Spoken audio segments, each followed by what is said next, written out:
เราต้องฟังแล้วเข้าใจนี่เพราะว่าจะเกิดสัมมาทิฏฐิเป็นอานิสงส์การฟังตะกี้ในเรื่องว่าการฟังธรรมตามกาลเวลาเนี่ยฟังตามวันวันเว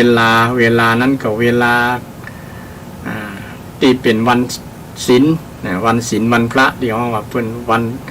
นห้องว่าวันธรรมสวนะวันฟังเทศน์ฟังธรรมเนี่ยแล้วก็ยามที่มีคนแสดงมีงานอย่างไรงานศพงานอย่างต่างๆที่มีการนิมนต์พระไปแสดงเทศกาลงานหรือว่างานวันสำคัญนี่เป็นต้นเนาะญาติโยมก็จะได้ฟังเดี๋ยวนี้ก็มีรายการธรรมะเยอะแยะมากมายที่ศรัทธาญาติโยมสามารถจะรับฟังย้อนหลังก็ยังได้ฟังย้อนหลังซึ่งก็บางท่านอาจจะไม่ได้ฟังในวันพุธนี้ก็มา ย้อนมาฟังเนี่ยก็ได้บางครั้งอาจจะมี YouTube มีคลิปต่างๆที่เผยแพร่ไปทางออนไลน์ที่ศรัทธาได้รับฟังได้รับชมกันซึ่งก็เป็นโอกาสดีกับท่านผู้ฟังทั้งหลายอันนี้เป็นเวลาที่เพราะว่าตามการเวลาที่เหมาะที่เปิงและข้อที่สำคัญที่สุดก็คือเวลาที่วิตกถูกวิตก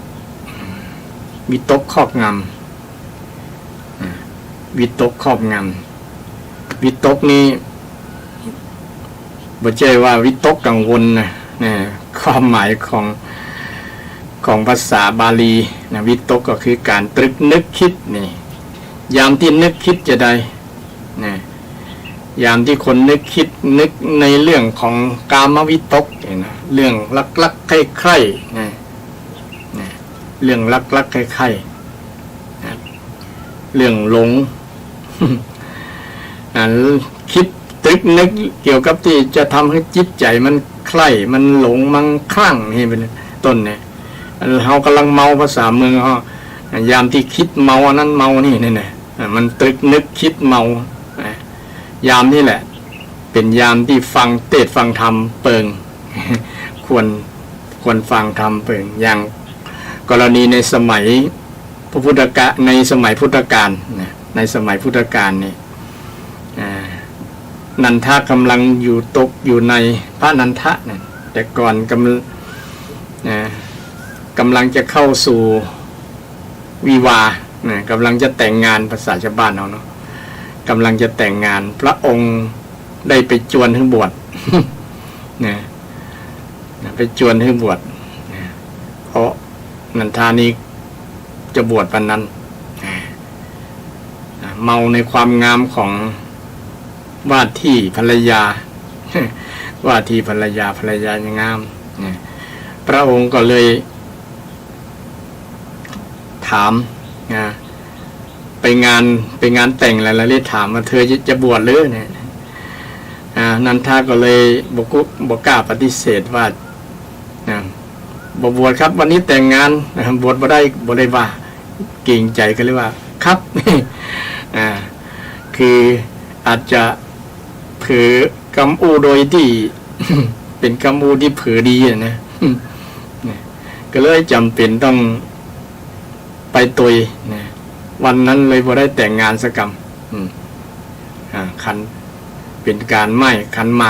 ากล้มไป งานแต่งงานก็เลยเลิกล้มไปในวันนั้นเลยว่าที่ภรรยาเสียอกเสียใจห้องให้อย่าฟังป้าอย่าฟังไปกวักมือตั้งหลังเพราะว่าไอ้นันทานี่ก็เตียวอุ้มบาทเตียวตัวก้นพระพุทธเจ้าเตียวตัวหลังตามหลังพระพุทธเจ้าไปพระพุทธเจ้าก็ได้แสดงฤทธิ์ว่าบุคคลที่ ถ้าเธอไปตัวเฮาเนี่ยเขาจะ ถือบ่ต้องอะไรเกี่ยวกับเรื่องความงามของ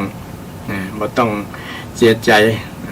ที่อื่นมีงามกว่านี้จะมาเอาจะพาไปปะเนี่ยก็เลยแสดงให้นันทาได้หันว่าโอ้คนงามนักหลายจนบ่ฮู้ไผเป็นไผเลยมีความหวังว่าถ้าเรามาบวชนี่ก็คงจะได้คนที่งามกว่าคู่มั่นคู่ที่จะแต่งงานกันนี่ลักษณะนี้เป็นลักษณะจิตวิตกเกี่ยวกับเรื่องกามคำว่ากามไม่ได้หมายเฉพาะเรื่องเพศอย่างเดียวรูปรสกลิ่นเสียงในภาษาพระเป็นห้องว่ากามแปลว่าความใคร่ความใคร่ความรักใคร่คลั่งไคล้หมดเนี่ยนะแปลว่ากามแปลว่าสิ่งที่ทำให้เกิดความใคร่บุคคลที่ทำให้เกิดความใคร่เนี่ยซึ่งเป็นห้องว่ากามฉะนั้นเมื่อจิตใจถูกกามวิตกครอบงำเนี่ยช่วงนี้แหละเป็นช่วงที่ควรฟังเทศน์ฟังธรรมบางครั้งเรามีความปริวิตกความตึกนึกคิดเรื่องเกี่ยวกับความอยากความใครใดอันนั้นอันนี้เนี่ยมันตุกใจนะมันตุกใจถ้าเรามีความคิดลักษณะนี้ครอบงำจิตใจอยู่นะควรฟังเทศน์ฟังธรรมพระพุทธเจ้าลักษณะจิตใจที่ถูกกามวิตกครอบงำเนี่ยความใคร่ทั้งหลายเนี่ยเอากำลังพังใครกำลังเมาเมาอย่างนันทะกำลังเมาสาวเนี่ยนะเมาสาวเมาสาวพุทธเจ้าไปเทศน์ให้ฟังเอาไปมาเลยบ่เมาเทศน์ให้ฟังเลยอยากคลายความเมาในความงามของสาวสาวมีความงามพุทธเจ้าก็แสดงให้เห็นสาวบนสวรรค์เห็นสาวที่นั่นที่นี่งามกว่าสาวปัทกัลยาณีเนี่ยผู้มีความงามในชนบทที่เป็นแฟนของนันทะซึ่งก็ไม่ได้เก่งความงามของคนไม่ยิงคนอื่นเลยที่พระองค์ได้แสดงให้เห็นโดยอิทธิปาฏิหาริย์นันทะก็เลยทำความเมาให้สั่งทำความเมาให้สั่งให้สว่างภาษากำเมืองว่าอย่างว่าสว่างมันเป่งมันวะมันบ่ยิงอย่างครอบงำจิตใจเนี่ยคนเราถ้ามีจิตใจที่กำลังเมาอยู่เนี่ยเปิ้นคือฟังเทศน์เข้าใจไปฟังเทศน์ฟังธรรมเพราะว่ามันจะสลับไปเรื่องความรักใคร่ๆมันจะทำให้ใจเป็นทุกข์ไม่เมาเรื่องกามคุณเป็นว่ากามคุณ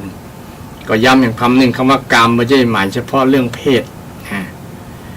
กามหมายถึงว่ารูปรสกลิ่นเสียงบางคนก็ชอบคลั่งไคล้เมาในรูปเมาในเสียงในเสียงเพลงอย่างต้นเนี่ยก็เป็นกามความใคร่ภาษาธรรมภาษาพระเป็นมองว่ากามคุณเนี่ยแหละกามคุณห้าเนี่ยรูปรสกลิ่นเสียงบางคนก็ติดในกลิ่นเมาในกลิ่นหอมกลิ่นนั้นบางคนกลิ่นเหม็นก็ยังติดไปเมาอยู่เช่นคนไปดมกาวดมสิ่งเสพติดทั้งหลายมันดูดสูดเข้าไปในปอดในอย่างแล้วทำลายปอดก็ยังมันหอมอยู่นี่เป็นมิจฉาทิฏฐิคนลักษณะนี้ต้องกระจายไปฟังเทศน์ไปดมกาวดมอย่างนี่ลักษณะนี้จะเป็นบุคคลที่ตกอยู่ในกามวิตกบอกว่าจะเป็นรูปรสกลิ่นเสียงสัมผัสอย่างต่างๆนี่ก็เมาอย่างอยู่ก็เวลานั้นควรที่จะฟังเทศน์ฟังธรรมแล้ววิตกข้อหนึ่งพยาบาทวิตกนี่สำคัญพยาบาทวิตกนี่คือความมันเป็นเหล่ากอของความโกรธเนี่ยพยาบาทเนี่ยคือฝังจิตฝังใจไว้ถ้าความบ่ชอบใจจังเนี่ยความเขียดจังคนนั้นกังคนนี้เนี่ยเวลานั้นควรฟังเทศน์ฟังธรรม ญาติโยมนะพยาบาทวิตกเนี่ยนะอาฆาตพยาบาทปองร้ายคิดจะปองร้ายไผคิดจะไปฆ่าไผไปทำร้ายไผเนี่ยถ้าเวลานั้นเกิดขึ้นกับจิตใจคนมันจะอันตรายกับบุคคลนั้นเช่นกรณีของพระองคุลิมานเนี่ยเนาะถึงกับบพยาบาทแต่ว่าจะมีการฆาตกรรมเกิดขึ้นเนี่ยโดยความหลงผิดเนี่ยความหลงผิดครอบงำจิตใจเนี่ยครอบงำจิตใจเนี่ยอาจจะเป็น สิ่งที่ทำให้คุณงามความดีขาดจากบุคคลนั้นไปจากพระองคุลิมานถ้าไปฆ่าบุพการีฆ่าแม่ฆ่าบุคคลที่มีบุญคุณเนี่ยนะพระองคุลิมานเนี่ยนะจะบ่ได้สามารถบรรลุธรรมถึงเป็นพระอรหันต์ก็จะหมดโอกาสไปพระองค์ทรงทราบด้วยญาณของพระองค์ก็เลยมาแสดงธรรมให้ฟังแสดงธรรมที่ประโยควรรคทองที่ท่านทั้งหลายได้จำได้ฟังบ่อยๆนะว่าเราหยุดแล้วแต่ท่านไม่หยุด เราหยุดแล้วแต่ท่านไม่หยุดคือพระองคุลิมานเนี่ยไล่ล่นตัวเนี่ยถือดาบล่นตัวจะฆ่าฟันพุทธเจ้าเพราะพุทธเจ้ามาห้ามเนาะมาตึดหนตางว่าอย่าไปฆ่าบุปการีเนี่ยเพราะว่าองคุลิมานนี่ถูกโมหะครอบงำจิตใจแล้วนะบ่นึกถึงบุญคุณอย่างแล้วนะขอจะเอาชีวิตไว้ก่อนฆ่าไว้ก่อนละเพื่อประสบผลสำเร็จเพื่อแลกกับความสำเร็จในการศึกษาที่ถูกอาจารย์หลอกล่อให้ไปฆ่าคนตั้ง1,000 คนลักษณะนี้พระองคุลิมานก็ถูกวิตกหนึ่งครอบงำคนที่มีความอาฆาตพยาบาทปองร้ายกันจะทำให้เกิดความหายนะที่สำคัญบุคคลที่ถูกพยาบาทวิตกเนี่ยครอบงำจิตใจแต่คนนั้นแหละเป็นบุคคลที่จะสูญเสียคุณงามความดีจากจิตจากใจและความเสียหายต่างๆก็จะทำลายจิตใจทำลายจิตใจของบุคคลนั้นคนที่มีพยาบาทวิตกเดี๋ยวนี้สังคมส่วนหนึ่งเนี่ยมีความพยาบาทอาฆาตกันอย่างกรณีของสังคมสงครามระหว่างรัสเซียกับยูเครนมูนี่นะส่วนหนึ่งมาจากความอาฆาตพยาบาทปองร้ายที่จะห้ำหั่นฆ่ากันก็ด้วยจิตใจที่มีความจะเอาชีวิตกันโดยถูกความโลภความโกรธครอบงำจิตใจทำให้จิตใจนี่ทำในสิ่งที่เป็นบาปเป็นกรรมจะฆ่ากันถ้าบางคนได้ดูคลิปเนี่ยว่าโอ้คนตายหน้าเอ็นดูสงสารยิ่งประเดี๋ยวนี้เนาะเพิ่นมีอาวุธที่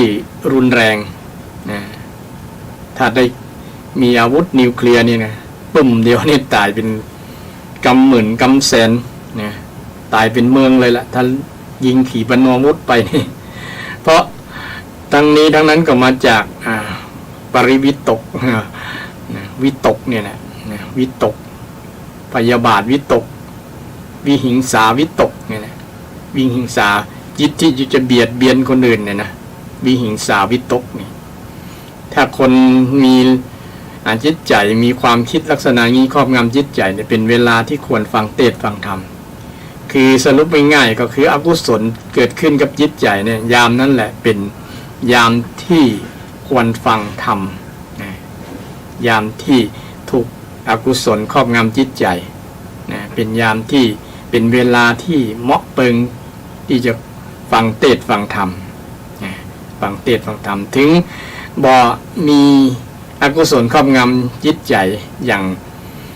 หลายๆผู้หลายๆท่านอย่างศรัทธาญาติโยมฟังเทศฟังธรรมเนี่ยก็มีจิตใจปกติธรรมดาจิตใจเป็นกุศลกันยิ่งดียิ่งจะเพิ่มพูนคุณงามความดีเพิ่มพูนกุศลขึ้นนะอันนี้ก็เป็นเวลาที่เหมาะเปิงแก่การฟังเทศฟังธรรมศรัทธาท่านผู้ฟังทั้งหลาย อันนี้ก็เป็นสิ่งที่พระพุทธเจ้าได้สอนไว้ว่าเวลาไหนที่ควรฟังเทศฟังธรรมสรุปแล้วก็คือเวลาที่เหมาะที่เปิงแล้วก็เวลาที่ถูกวิตกครอบงำเวลาที่มีผู้แสดงธรรมมีตุเจ้าพระสงฆ์ครูบาอาจารย์เทศเราก็เปิดขึ้นรับอย่างขึ้น 104.5 ขึ้น96ขึ้นในไหนที่มีเป็นขึ้นธรรมะญาติโยมก็หมุนขึ้นนั้นไปฟังเทศฟังธรรมนี่จะเกิดประโยชน์นะที่สำคัญก็เป็นกู้กันเนาะญาติโยมบางครั้งอยู่บ้านคนเดียวก็บ่มีลูกหลานก็บ่มีนะฟังเทศเป็นกู้กันไปนะฟังแล้วก็มวนอกมวนใจก็โทรมากิ้งกลางก็ได้เนาะ0531143332นี่การฟังเทศฟังธรรมนี่มีประโยชน์ญาติโยมนี่เปิ้นฮ้องว่าปรโตโคสะฟังเสียงฟังคนอื่นฟังครูบาอาจารย์จะนำไปสู่สัมมาทิฏฐิสัมมาทิฏฐิคือความเข้าใจที่ถูกต้องความเข้าใจที่ถูกต้องแล้วนำไปสู่การแก้ปัญหาที่ถูกต้องการหลุดพ้นจากความทุกข์หลุดพ้นจากปัญหาเป็นวิมุตติหลุดพ้นซึ่งก็เป็นสิ่งที่เป็นมงคลเป็นประโยชน์จากการฟังเทศฟังธรรมซึ่งวันพุธที่แล้วก็ได้อู้เรื่องการฟังธรรมตามการที่ศรัทธาญาติโยมได้ฟังกันคนสมัยพุทธกาลเนี่ยนะมีตุกกันทั้งนั้นเลยมาฟังเทศก็เมื่อฟังเทศพระพุทธเจ้าจบแล้วก็โอ้สบายจิตสบายใจจากคนที่เสียสติสตางค์อย่างนางปตาจลาเนี่ยนะญาติโยมกลับฟื้นสติสตางค์ขึ้นมาฟื้นสติ ฟื้นสติฟื้นสติขึ้นมาคือระลึกนึกได้นึกรู้ตัวว่าเรากำลังตกอยู่ในความทุกข์มีพระองค์มาชี้บอกทางคือได้หันทางเดินเปิดตาในคือได้สว่างมองหันทางที่จะเตียวเดินมองหันมรรคาที่จะเตียวไปถือว่ามาจากการฟังเทศของพระพุทธเจ้าฟังเทศของพระพุทธเจ้าแต่ก่อนเวลาเทศนี่ญาติโยมถึงจะเทศหลายๆรูปหลายๆตนอย่างกรณีวันสำคัญทางพุทธศาสนาที่ผ่านมาเนี่ยนะวันมาฆบูชาเนี่ยพระองค์เทศให้กับพระอรหันต์ตั้ง 1,250 รูปเนี่ยบ่ได้ใช้ไมโครโฟนแต่พระองค์มีพระสุรเสียงเนี่ยก็ปกติธรรมดาเลยแหละแต่บทธรรมดาที่ว่าฟังได้ยินชัดเจนกันหมดนะยินปอๆกันคล้ายๆมีเครื่องเสียงรอบทิศทางฟังแล้วม่วนอกม่วนใจจะอยู่ที่ไหนลืบได้ก็ฟังได้ยินเสียงพระองค์หมดเป็นลักษณะนั้นเพราะพระองค์เป็นผู้ที่มีบุญเป็นผู้ที่มีบุญเสียงก้องกังวานอย่างโคสกะเทพบุตรนี่แค่เสียงกระซิบนี่ก็ได้ยินไปหลายๆโยชน์ไม่ใช่เสียงธรรมดาบ่ได้ บ่ได้อย่างเปิ้นน้องบ่ได้ใส่บ่ได้ตะโกนห้อง แต่เสียงเบาๆนี่แหละไปทั่วทิศทางอย่างที่ว่าวันสำคัญทางพุทธศาสนาพระองค์ได้แสดงธรรมเนี่ยยิ่งส่วนหนึ่งก็คือถ้าคนมีสมาธิตั้งใจฟังแล้วบอกอู้กันนี่มันจะเสียงมันได้ยินไก่เนาะบอกอู้แข่งกันถ้าอู้แข่งกันมันจะขึ้นเสียงมันจะไปตัดกันไปปะทะกันแล้วมันบ่ได้ยิน มันบ่ได้ยินอย่างเฮาไปงานปล่อยหลวงนี่เนาะ บ่ฮู้ไผเสียงอีหยัง มันบ่ได้ยินกันละนะนี่ลักษณะนั้นถ้าเงียบอย่างเดียวเนี่ยฟังคนเดียวนี่จะได้ยินอย่างศรัทธาญาติโยมอยู่ที่บ้านเนี่ยเปิดวิทยุก้อยๆก็ได้ยินแล้วนะบ่ต้องไปเปิดดังเพราะว่ามันเงียบแต่ถ้ามีเสียงรถเสียงลาเสียงคนโอ้นี่เอาละบ่ได้ยินละ นี่เรื่องพระพุทธเจ้าแสดงธรรมนะญาติโยมแสดงธรรมเนี่ยแล้วคนได้ประโยชน์นะพ้นจากทุกข์พ้นจากทุกข์ที่เคยมีน้ำตาก็มีรอยยิ้มนะที่เคยมีมิจฉาทิฏฐิก็เกิดสัมมาทิฏฐิเข้าใจทำคำสอนของพระพุทธเจ้านะสมาทานตนเป็นพุทธมามกะเป็นผู้นับถือพระพุทธศาสนาก็มาจากการแสดงธรรมของพระพุทธเจ้าแต่เมื่อพระพุทธเจ้าปรินิพพานแล้วก็มีธรรมวินัยธรรมวินัยเนี่ยเป็นตัวแทนเป็นศาสดาเพราะว่าพระอานนท์เคยถามว่าหากพระองค์ปรินิพพานแล้วไผจะมาแทนพระองค์เนี่ยไผจะมาแทนพระองค์เพราะว่าพระองค์นี้เป็นบุคคลที่ เป็นสัพพัญญูเนาะเวลาเทศเวลาอย่างแล้วคนฟังคนยอมรับนับถือเป็นที่ยอมรับนับถือคนทั่วไปคนทั่วโลกคนทั่วโลกคนยอมรับบ่มีปฏิเสธบ่มีข้อโต้แย้งขัดแย้งพระองค์เพราะว่าพระองค์นั้นพูดถูกทุกคำทุกคำพูดตีพองว่าพุทธวจนะเนี่ยคำพูดของพระพุทธเจ้าคำอูของพระพุทธเจ้าเนี่ยถูกต้องหมดนะเป็นหลักเป็นเหตุเป็นผล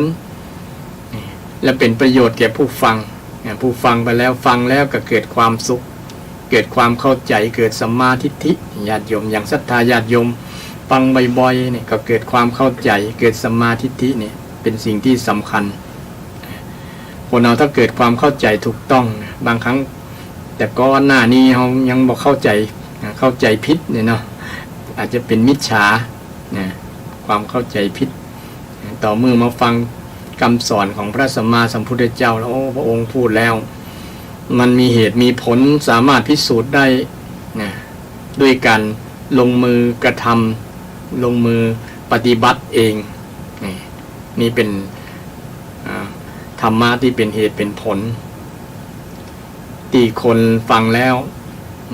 เชื่อศรัทธาเต็มที่เกิดศรัทธาความเชื่อประสาทะความเริ่มใสในพระองค์แต่เมื่อพระองค์ปรินิพพานแล้วพระอานนท์ก็เกิดความเสียใจนะแต่สมัยก่อนยังบอกเป็นยังบอกมันลุกเป็นพระอรหันต์เตก็ให้หลายเป็นเดือนให้เป็นเดือนเลยอะไรในความดีงามเสียใจอยากจะให้พระองค์นี้อยู่เนิ่นนะเพราะว่าฟังเทศน์ฟังธรรมพระองค์แล้วสบายจิตสบายใจบนทุกข์บ่มีความทุกข์ที่มาครอบงำจิตใจพระอานนท์ก็เลยให้ก็เลยจะถามว่าเมื่อพระองค์เสด็จดับขันธ์ปรินิพพานแล้วผ่านจะมาแทนก็พระองค์ก็ได้ตอบว่าพระธรรมวินัยที่พระองค์แสดงไว้ดีแล้วเนี่ยเป็นตัวแทนของพระองค์แม้แต่พระองค์ก็ยังนับถือคุณงามความดีคือพระธรรมคำสอนที่พระองค์ได้สอนไว้เนี่ยจะเป็นตัวแทนของพระองค์ฉะนั้นเมื่อตัวแทนของพระองค์คือพระธรรมวินัยบุคคลที่จะสืบทอดต่อก็คือพระสงฆ์นี้เป็นพระรัตนตรัยที่เดินได้ญาติโยมที่สำคัญแต่บ่มีพระสงฆ์นี่ก็ยากเลยญาติโยมเดี๋ยวนี้ก็ยิ่งมีพระสงฆ์องค์เจ้านี่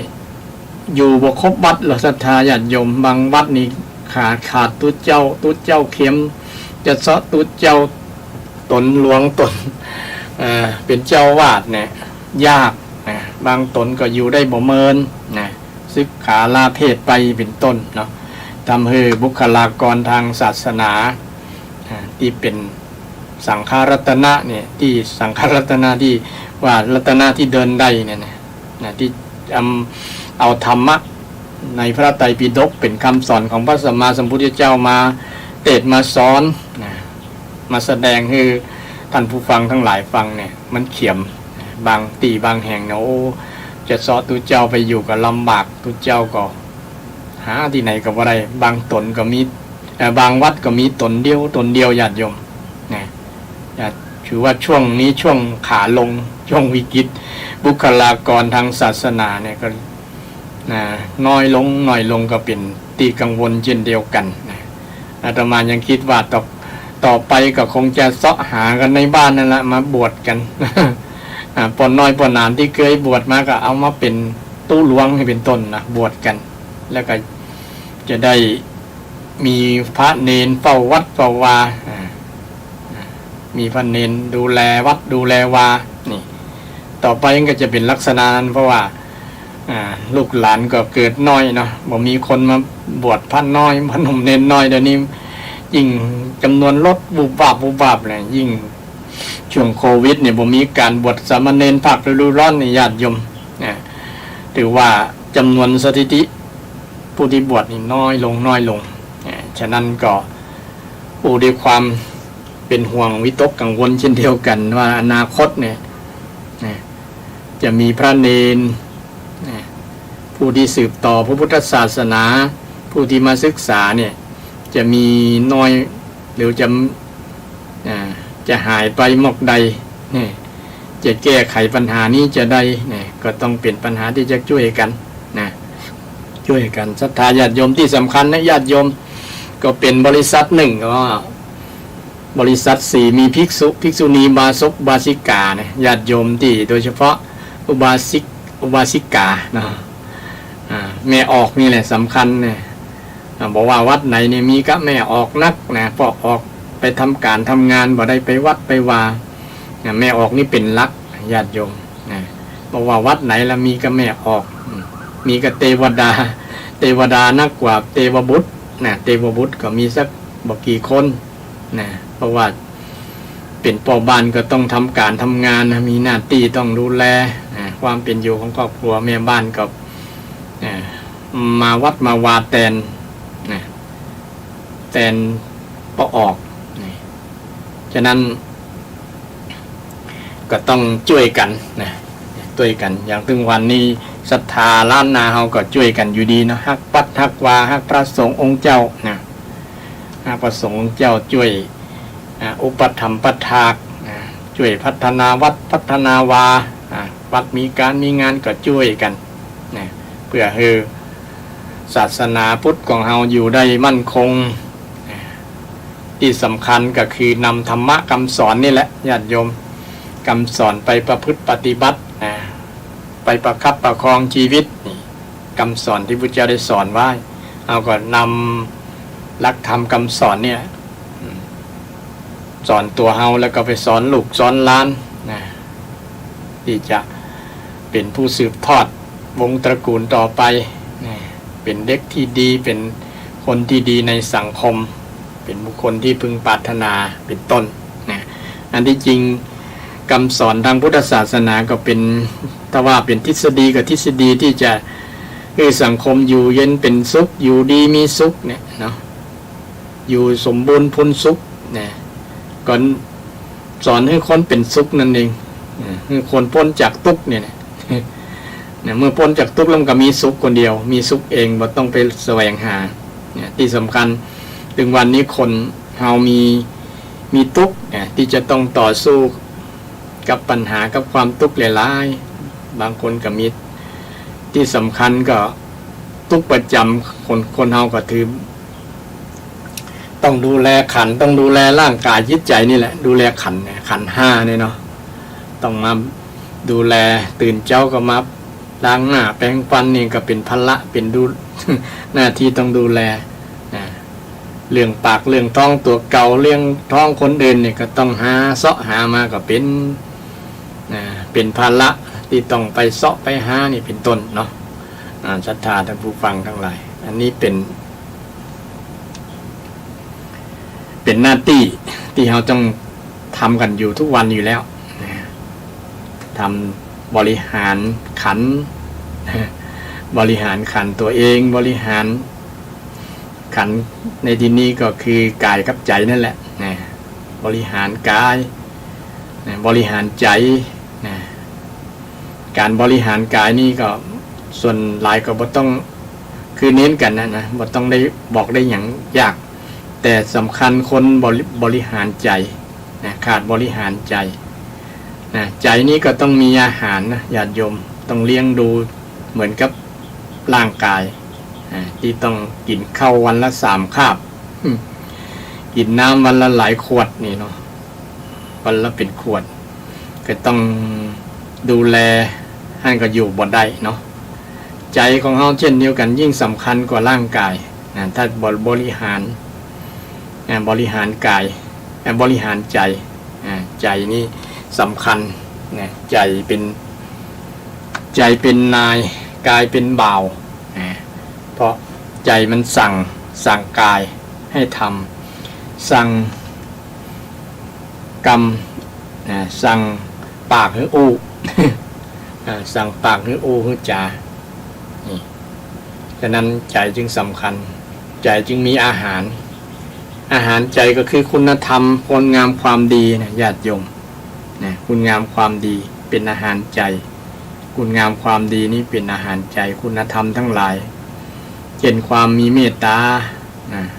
ความมีกรุณานี่เป็นอาหารใจเช่นเอาแผ่เมตตากันนี่ก็เป็นอาหารจิตอาหารใจแผ่ให้คนอื่นโดยหลังจากตัวเก่ามีเมตตามีความปรารถนาดีตัวเก่าแล้วเนาะก็แผ่เมตตาให้กับคนอื่นนี่แผ่อาหารตั้งใจกำอูม่วนกำอูที่เป็นวาจาสุภาษิตนี่ก็เป็นอาหารหูอาหารใจทางหนึ่งนะซึ่งฟังแล้วทำให้เกิดปิตินี่เกิดความสบายใจนี่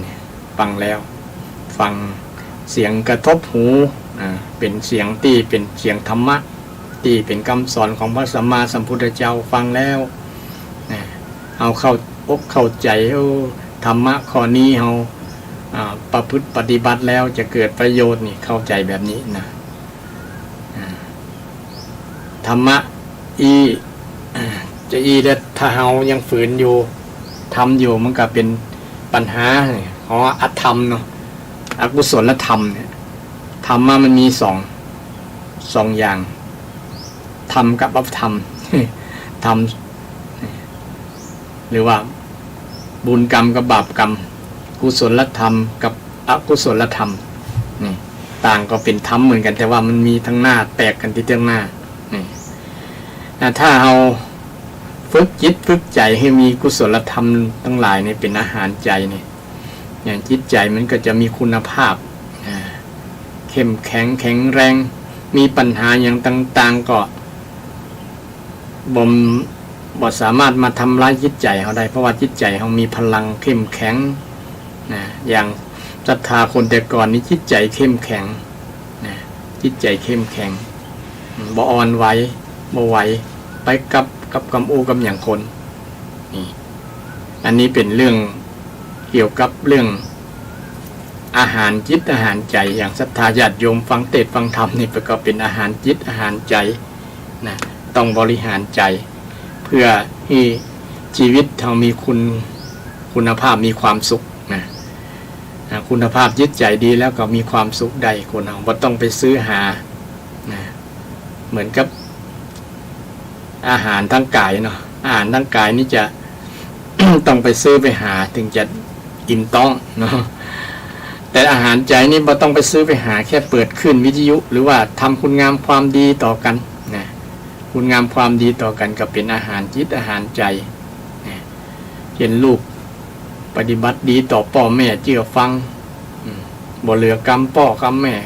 บ่เหลือกรรมครูบาอาจารย์เนี่ยพ่อแม่ก็ปิติยินดีไอ้ปิตินี่เป็นอาหาร เป็นอาหารทางจิตใจแม่อิ่มอกอิ่มใจเปิงอกเปิงใจนี่เป็นอาหารบ่กินข้าวก็ได้วันนั้นนะได้ทราบข่าวว่าลูกเป็นคนดีมีความสุขประสบผลสำเร็จมีครอบครัวที่มั่นคงเนี่ยแม่ก็พอยินดีก็มีความสุขมีความปิติยินดีเนี่ย ไอ้ปิตินี่แหละเป็นความเป็นอาหารจิตอาหารใจครับคนเฮานะศรัทธาท่านผู้ฟังเอาสำหรับ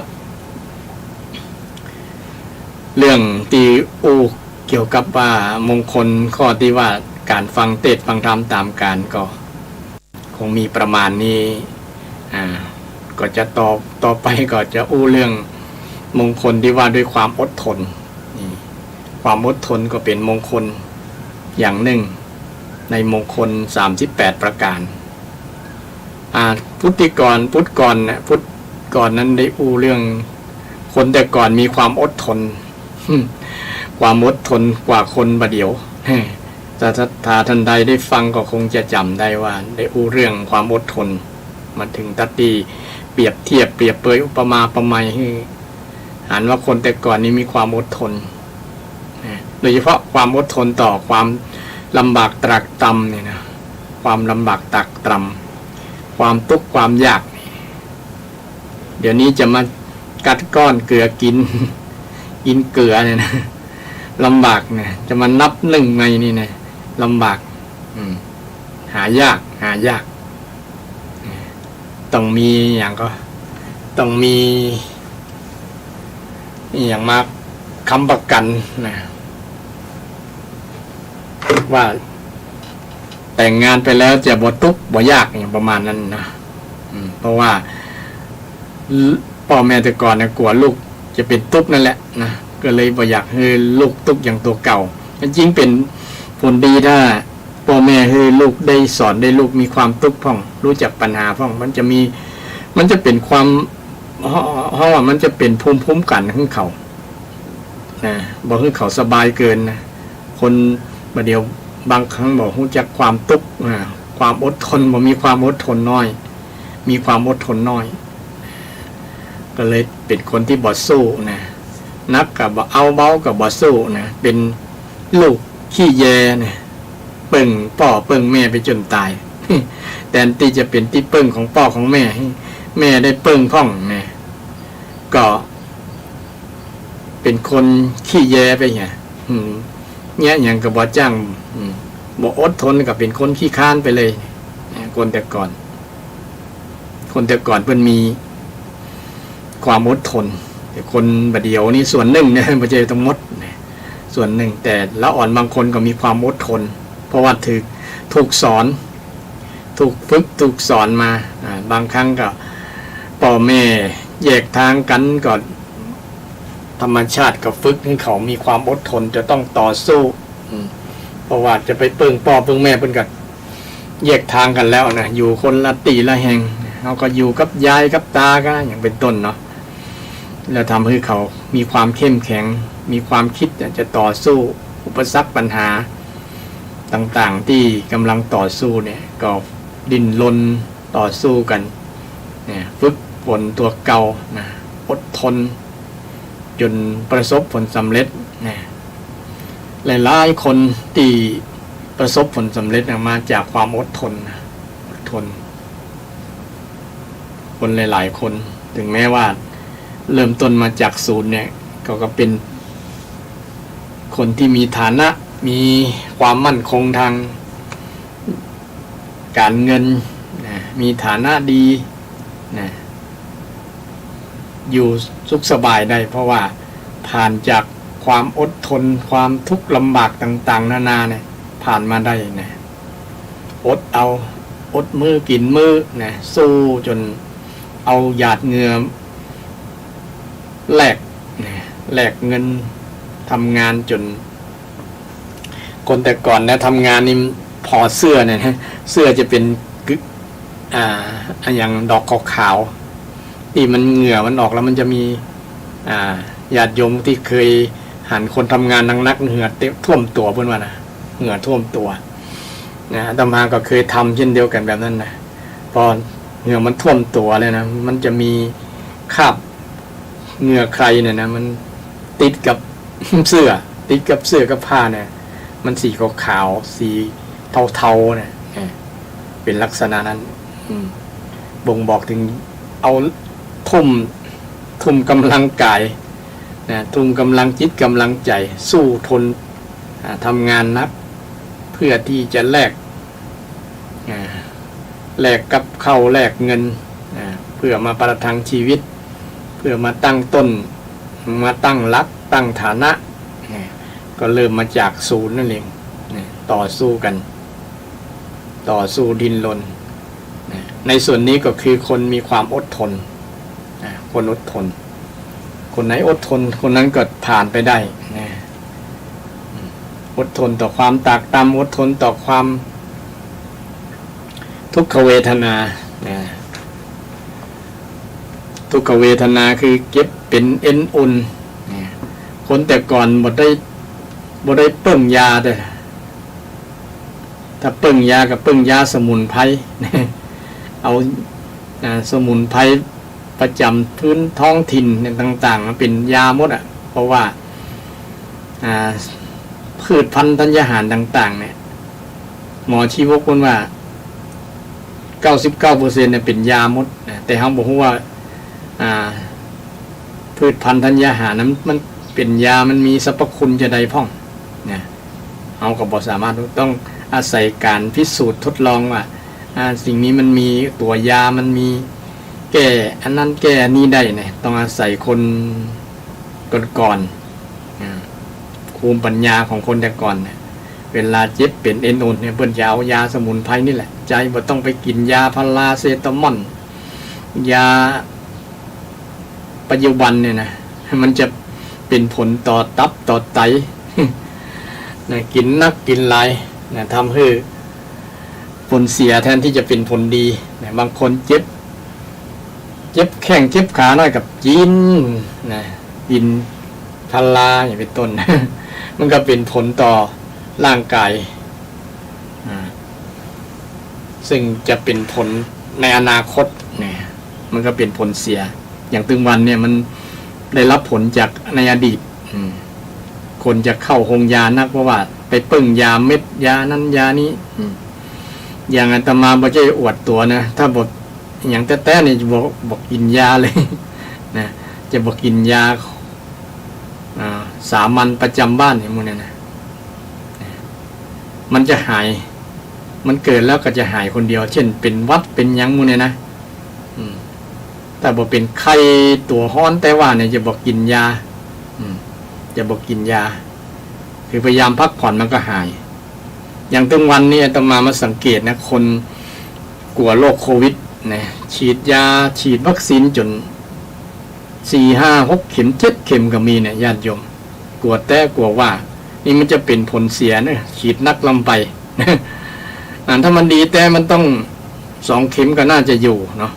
อันนี้อย่าง4-5 เข็มไปแล้วก็ยังติดอยู่นี่เนี่ยมันก็เป็นตั้งข้อตั้งคำถามว่าเอ้าแล้วฉีดไปทำไมนะเนี่ย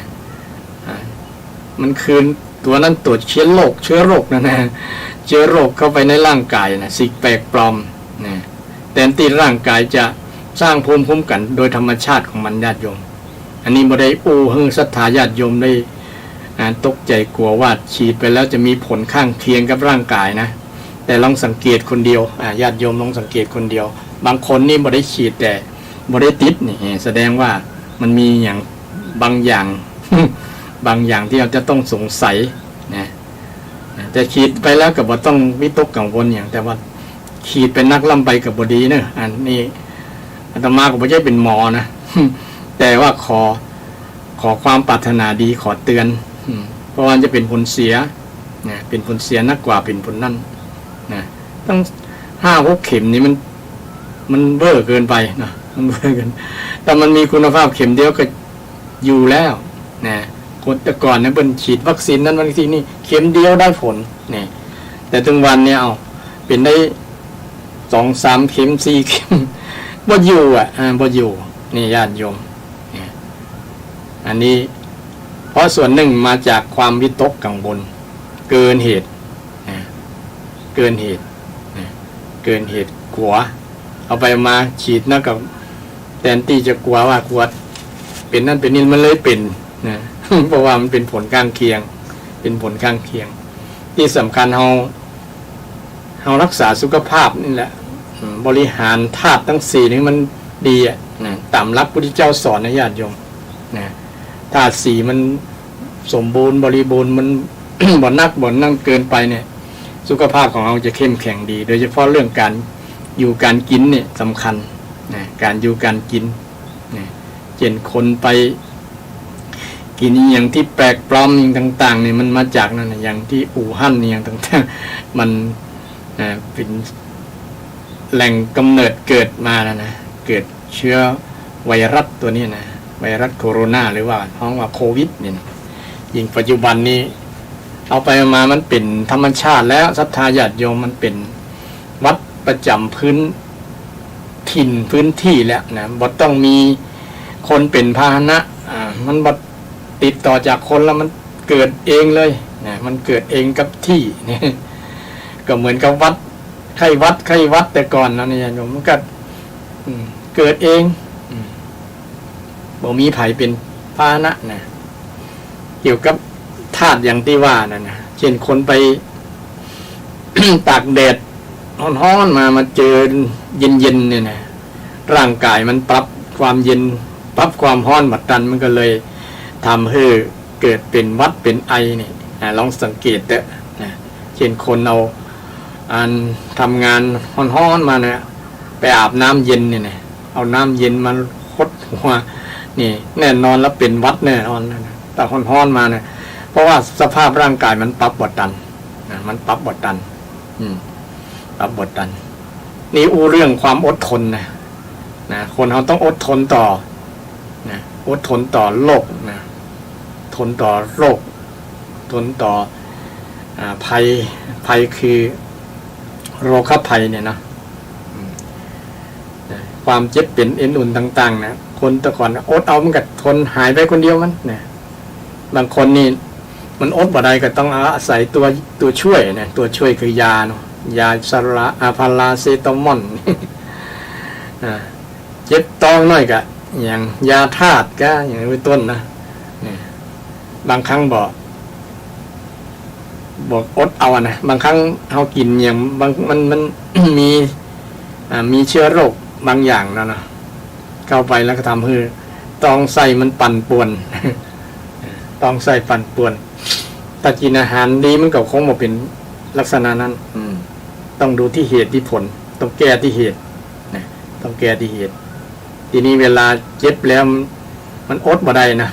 ต้องไปเสาะตัวช่วยนะมันบ่อยากเจ็บบ่อยากปวดประมาณนั้นนะคนเราถ้าทนได้แล้วนะมันก็จะเป็นผลดีคือสร้างภูมิคุ้มกันไปในตัวนะคนถ้าฝึกจนมันเคยแล้วนะมันเกยแล้วนะมันเคยคุ้นเคยแล้วนะมันก็จะบ่มีผลกระทบกับการดำเนินชีวิตของเรานะแต่ปลูกแบบนี้บ่ใช่ว่าญาติโยม บ่ต้องไปกลัวนะแต่ก็อยากจะให้ศรัทธาญาติโยมบ่ต้องกลัวบ่ต้องกลัวแต่บ่ประมาทไงบ่ประมาทเนาะเจนเป็นคือสวมหน้ากากเดี๋ยวสวมแมสเนี่ยเขาก็สวมป้องกันไปเนี่ยเพื่อบุคคลอื่นๆจะนำเชื้อโรคอันนี้มาสู่เราอย่างอาตมาเป็นตุหลวงเนาะญาติโยมมาหลายจากหลายตีหลายแห่งมาหาต้องปั่นป้อนปัญญังนี่ก็ต้องระมัดระวังกับสอนตัวเก่าอยู่แต่บางครั้งถ้าอยู่คนเดียวก็บ่ใส่ เพราะว่ามันจะมีอย่างอยู่คนเดียวเนาะบางคนกลัวจนขนาดอยู่คนเดียวก็ยังใส่อยู่ ใส่อยู่ในบ้านเนี่ยใส่เพราะกลัวเกิน กลัวเกินกลัวเกินแต่ถ้าออกนอกบ้านก็ต้องใส่นี่นะป้องกันไว้เนาะการป้องกันกับความกลัวต่างกันนะญาติโยมระมัดระวังแต่บางคนวิตกกังวลกลัวจนมันเกินกลัวเกินนะก็เป็นผลเสียกลัวเกินแล้วก็จะนำไปสู่ผลเสียมากกว่าเสียความสุขนั่นเองแต่ที่เราจะมีความสุขกับมันในการดำเนินชีวิตก็มองว่ามันเป็นธรรมชาติธรรมดาก็มีเกิดขึ้นแล้วก็ดับไปธรรมดานะอาตมาถึงเกี่ยวคำสอนพระเจ้า เนี่ยนี่ไม่ได้อวดตัวมันอาตมาเป็นอย่างมาเฮงเนี่ยนะเป็นโรคอีสุกอีใสนั่นบ่ฉีดยานะศรัทธาศรัทธาน้องบ่าวก็ดีแม่ก็ดีบอกไปฉีดยาเนี่ยอาตมาทดสอบคำเตี้ยคำสอนพุทธเจ้ามันเกิดมามันก็หายคนเดียวเนี่ยไม่ใช่ว่ากลัวเสี่ยงสตางค์กลัวอย่างนะสตางค์กับวันนักนะ100เข็มละ100-200ตันนะหรือว่าเกิน500 บาทแต่พิสูจน์ธรรมะของพระพุทธเจ้าว่ามันเกิดแล้วมันต้องดับเนี่ยแล้วก็เป็นจริงจะอ่านญาติโยมช่วงที่เป็นก็รู้สึกว่านอนกันถ้าไปคิดแต่เรื่องมันก็ลำบากนอนรับยากอยู่แต่หากบ่คิดถึงมันก็บ่เป็นปัญหามันอยู่กลางหลังมาตั้งหน้ากันตั้งหลังพดตั้งหน้าพดตั้งหลังเนี่ยก็ลองดูว่าเราจะทนเราจะทนได้ก่อนเราทนได้ก็สุดท้ายก็มันกับการเราก็ทนมันต่อมันได้ต่อโรคแล้วเดี๋ยวนี้ก็บ่มีบ่มีหอยแล้วหรอเพื่อนว่าระวังมันจะเป็นหอยด่างหอยอย่างนั้นถ้าบ่ไปขีดไปอย่างนี้คนแนะนำก็บ่เชื่อเขาอาตมานี่เป็นคนดื้อพ่องนะดื้อพ่องเกี่ยวกับเรื่องมูนี่นะดื้อแต่มีเชื่อพระพุทธเจ้านะเชื่อพระพุทธเจ้านี่เชื่อพระพุทธเจ้าสอนโหนะถ้าไม่ได้สร้างกรรมเนี่ยโรคจะไม่เกิดขึ้นโรคมาจากกรรมทั้งหมดเลยนะมาจากการกระทำของเรานี่แหละนะโรคมาจากการกระทำของเรามาจากกรรมโรคทั้งหลายเนี่ยถ้าบทเจียพระองค์ลองพิจารณาดูว่ามันมาจากกรรมได้ก่อนถ้าเราไม่ได้ไปสร้างเว้นสร้างกรรมนี่มันจะบังเกิดกับเราพฤติกรรมทั้งหลาย มาจากพฤติกรรมของเราแหละที่เราไปติดเป็นอย่างนะถ้าเราบอกไปมีปฏิสัมพันธ์กับคนนั้นเนี่ยคือการกระทำของเรานั่นแหละที่เราติดมาไปแอวก็ไปสังสรรค์กันก็เนี่ยก็เป็นพฤติกรรมของเราทั้งนั้นนี่อันนี้เป็นหลักคำสอนพุทธเจ้าเป็นเรื่องกรรมเป็นเรื่องกรรมโรคที่เกิดจากกรรมแต่โรคหลายโรคก็เกิดจากหลายอย่างเป็นธรรมชาติเช่นโรคเกิดจากเสมหะเกิดจากหลายๆอย่างวันหน้าจะนำมาเล่าให้ศรัทธาญาติโยมเป็นร้อยๆก่อนนะโรคเกิดจากอันนั้นอันนี้นะเกิดจากดีเกิดจากอันนั้นอันนี้นะน้ำดีน้ำเหลืองต่างๆนี่นะมันมาจากภายในมาจากภายในร่างกายของเราเลยแหละมันบอกปรับสมดุลธาตุทั้งหลายอันนี้อู้เรื่องความอดทนต่อความทุกขเวทนาคือความรู้สึกเกี่ยวกับเจ็บเป็นเอ็นอนไข้หนาวต่างๆถ้าอดทนได้ก็เป็นมงคลชีวิตนี่อดทนได้นะบางคนว่าง่าวแล้วมันอดทนอย่างไรเนี่ยอดทนตามมงคลคำสอนพุทธเจ้าญาติโยมเนี่ยอดทนได้อดทนเราก็ไม่ต้องได้ไปปึ่งยาสุขภาพของเราก็จะดีขึ้นเพราะว่ามันปรับเองนะมันปรับเองนะมันปรับมันขับสิ่งเสียออกมาคือเหงื่อคืออย่างต่างๆมันก็ขับจากทางปัสสาวะเนี่ยกินอย่างไปมันก็ขับออกมาทางไตทางนั้นนะทางขมขนทางเหงื่อมันนี่นะมันขับสิ่งที่ร่างกายไม่ต้องการแล้วนะอันนี้มันเป็นธรรมชาติของร่างกายที่มันทำงานอยู่แล้วถ้ามีสิ่งแปลกปลอมมันก็จะพยายามขับออกมาเพราะว่ามันไม่ต้องการแล้วล่ะแต่คนเดี๋ยวนี้เอาสิ่งแปลกปลอมเข้าไปนักนะเช่นเอาควันบุหรี่ก็ไปพอกปอดเนี่ยตั้งที่ปอดมันบ่ชอบมันเป็นสิ่งที่คู่อริกันอยู่แล้วยังไปฝึกให้มันปอดชอบควันไปอยู่ที่ปอดนะจนปอดดำปอดนั่นมอดนี่ไปฝืนธรรมชาติภายในนี่แต่คนรู้ธรรมชาติธรรมะเนี่ยธรรมะก็คือธรรมชาติมันจะปฏิบัติถูกนะศรัทธาญาติโยม สิ่งแปลกปลอมสิ่งเสพติดทั้งหลายเหล้าบุหรี่ยาเสพติดทั้งหลายเนี่ยนะถ้าเอา ใช้เป็นยาก็โอเคแหละแต่นี่มันใช้เป็นสิ่งเสพสิ่งบริโภคกินถึงวันดื่มถึงวันเนี่ยนะทำให้เกิดโรคเกิดภัยต่างๆนะนี่ถ้าเอาอดทนเกี่ยวกับความอยากนั้นได้นะความอยากดื่มอยากกินอยากเสพนี่ก็เป็นเรื่องอดทนก็จะเป็นมงคลชีวิตนะโรคก็จะเกิดกับกายกับตัวเฮาเนี่ยร่างกายเฮาก็จะแข็งแรงไปทดสอบไปดูไปสังเกตท่านผู้ฟังทั้งหลายคนที่เป็นรักษาสุขภาพร่างกายดีบ่นำสิ่งเสพติดทั้งหลายเข้าสู่ร่างกายเนี่ยสุขภาพคนนั้นจะแข็งแรงกว่าคนที่เสพติดเปรียบเทียบกันได้แต่มีแต่อยู่นะแต่ก็เป็นบางคนก็บอกกินเหล้าเมาแต่ก็มีโรคบางอย่างอยู่อันนี้ก็เป็นจากสาเหตุอื่นนะเพราะว่าโรคมันเกิดจากหลายอย่างไงแต่โรคที่เกิดจากสิ่งแปลกปลอมเนี่ยนะเหล้าบุหรี่ต่างๆนี่มันเป็นสิ่งที่ทำให้เกิดโรคเพิ่มขึ้นมานะโรคเพิ่มขึ้นมาแต่ที่มันดีอยู่แล้วนะบั่นทอนสุขภาพบั่นทอนชีวิตตัวนี่บั่นทอนชีวิตนี่แต่ที่เขาอดทนต่อความอยากเนาะถึงวันนี้มันอดทนต่อความอยากบ่ได้นะก็อู้เรื่องความอดทนต่อความอยากเลยเนาะความอยากนั่นอยากนี่เนี่ยนะแต่ก่อนนะเปิ้นมีความอดทนถึงแม้จะมีความอยากอยู่นะเช่นสามีภรรยาเนี่ยหันหญิงอื่นชายอื่นที่หน้าตารูปร่าง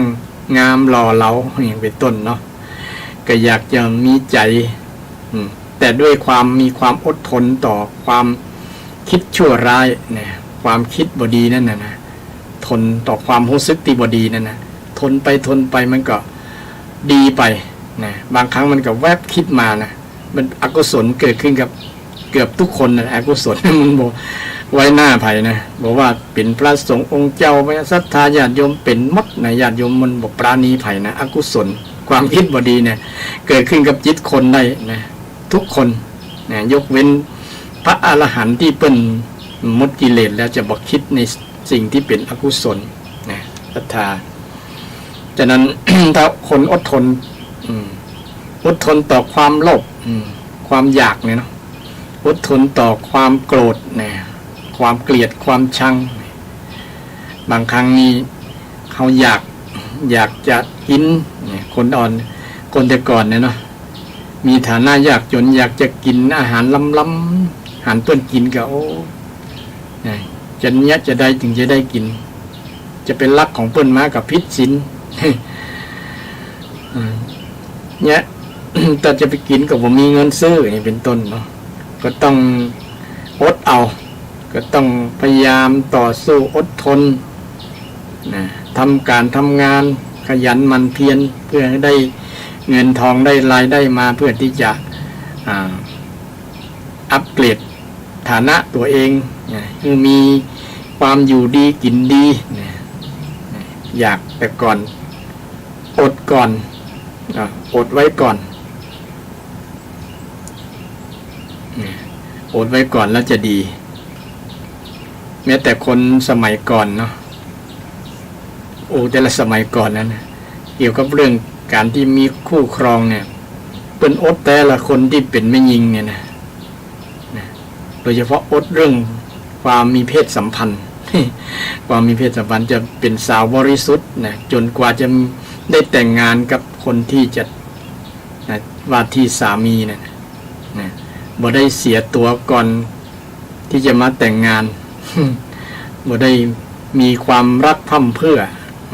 เดี๋ยวนี้จะหาความบริสุทธิ์มีน้อยนะความบริสุทธิ์ที่สงวนเนื้อสงวนตัวรักนวลสงวนตัวเนี่ยนะมีน้อยเพราะว่า ไปตามยุคตามสมัยมีสื่อต่างๆสื่อลามกอนาจารต่างๆมันยั่วเนาะจนเป็นสาเหตุทำให้คนอดทนต่อเรื่องนี้บ่ได้แล้วก็มาระบายมามาทำให้เกิดปัญหาเรื่องชู้สาวเรื่องข่มขืนเรื่องต่างๆนานาเนี่ยมันมาจากความอดเรื่องกามเพศเนี่ยนะเรื่องกามเพศในนี้บ่ได้นะเรื่องกามเพศเพราะว่าแต่คนหนุ่มเลยคนหนุ่มนี่มันมีไฟแรงเนาะนะโดยเฉพาะเพศเจริญพันธุ์เนี่ยนะช่วงเจริญพันธุ์เนี่ยเกี่ยวกับความรักมีรุนแรงความรู้สึกอารมณ์นี่รุนแรงเนี่ยความรู้สึกอารมณ์นี่รุนแรงกว่าคนที่มีอายุเกี่ยนอายุ50-60ไปแล้วก็เริ่มจะเบาบางไปแล้วเรื่องเขาเริ่มเข้าวัดเข้าวาแล้วเกี่ยวกับเรื่องมูนี่มันหมดแรงละนะแต่คนที่เป็นหนุ่มเป็นสาวนี่จะใช้ความอดทนสูงนะอดทนสูงคนแต่ก่อนนะอดทนสูงมากๆนะอดทนสูงมากๆโดยเฉพาะแม่หญิงเนี่ยต้องคือขอชื่นชมนะอันนี้เคยสัมภาษณ์เพศแม่นะเพิ่นเล่าให้ฟังต่างๆนานาเกี่ยวกับเรื่องหมู่นี้นะซึ่งเป็นธรรมชาติของคนก็จะมีทุกคนแหละนะแต่ว่าไผจะอดทนกันได้นะบางคนก็อดทนมาได้ก็ไปลับๆรอๆไปมีลับๆกันนะไปมีกิ๊กมีจู้กันประมาณนั้นนะ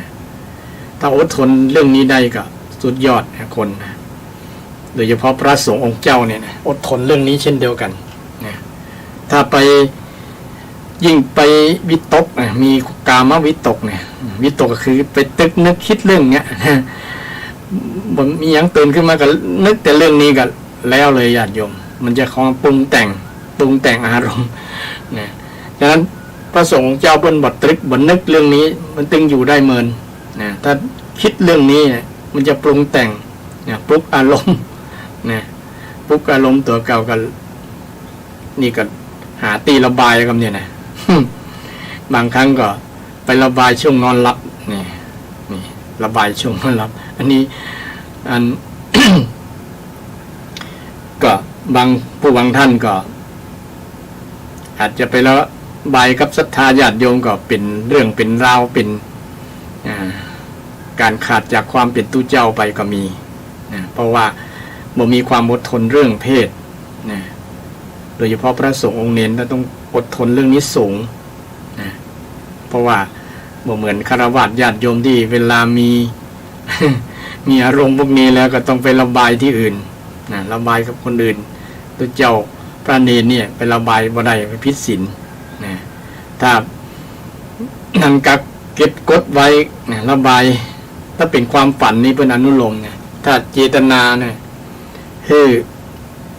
สิ่งที่ตัวเก่าอดกันไว้แล้วเนี่ยคือมันเจตนามันหลั่งออกมาเนี่ยอาจจะถือว่าเป็นอาบัติขั้นเกือบรุนแรงสังฆาทิเศษฉะนั้นบอกว่าไผ่ได้ศรัทธาญาติโยมนะถ้าไผ่อดทนได้คนนั้นจะเป็นดีถ้าเป็นตู้เจ้านี่ก็จะเป็นครูบาอาจารย์เป็นพระสงฆ์ที่สุดยอดนะเป็นถือว่าบอกมีความตรึกเรื่องนี้แหละเรื่องกามวิตกเนี่ยโดยเฉพาะเรื่องกามเรื่องลักๆใครๆเรื่องแม่ยิงเรื่องอุบาสิกาหรือสีกาโมเนี่ยนะบอกคิดปรุงแต่ง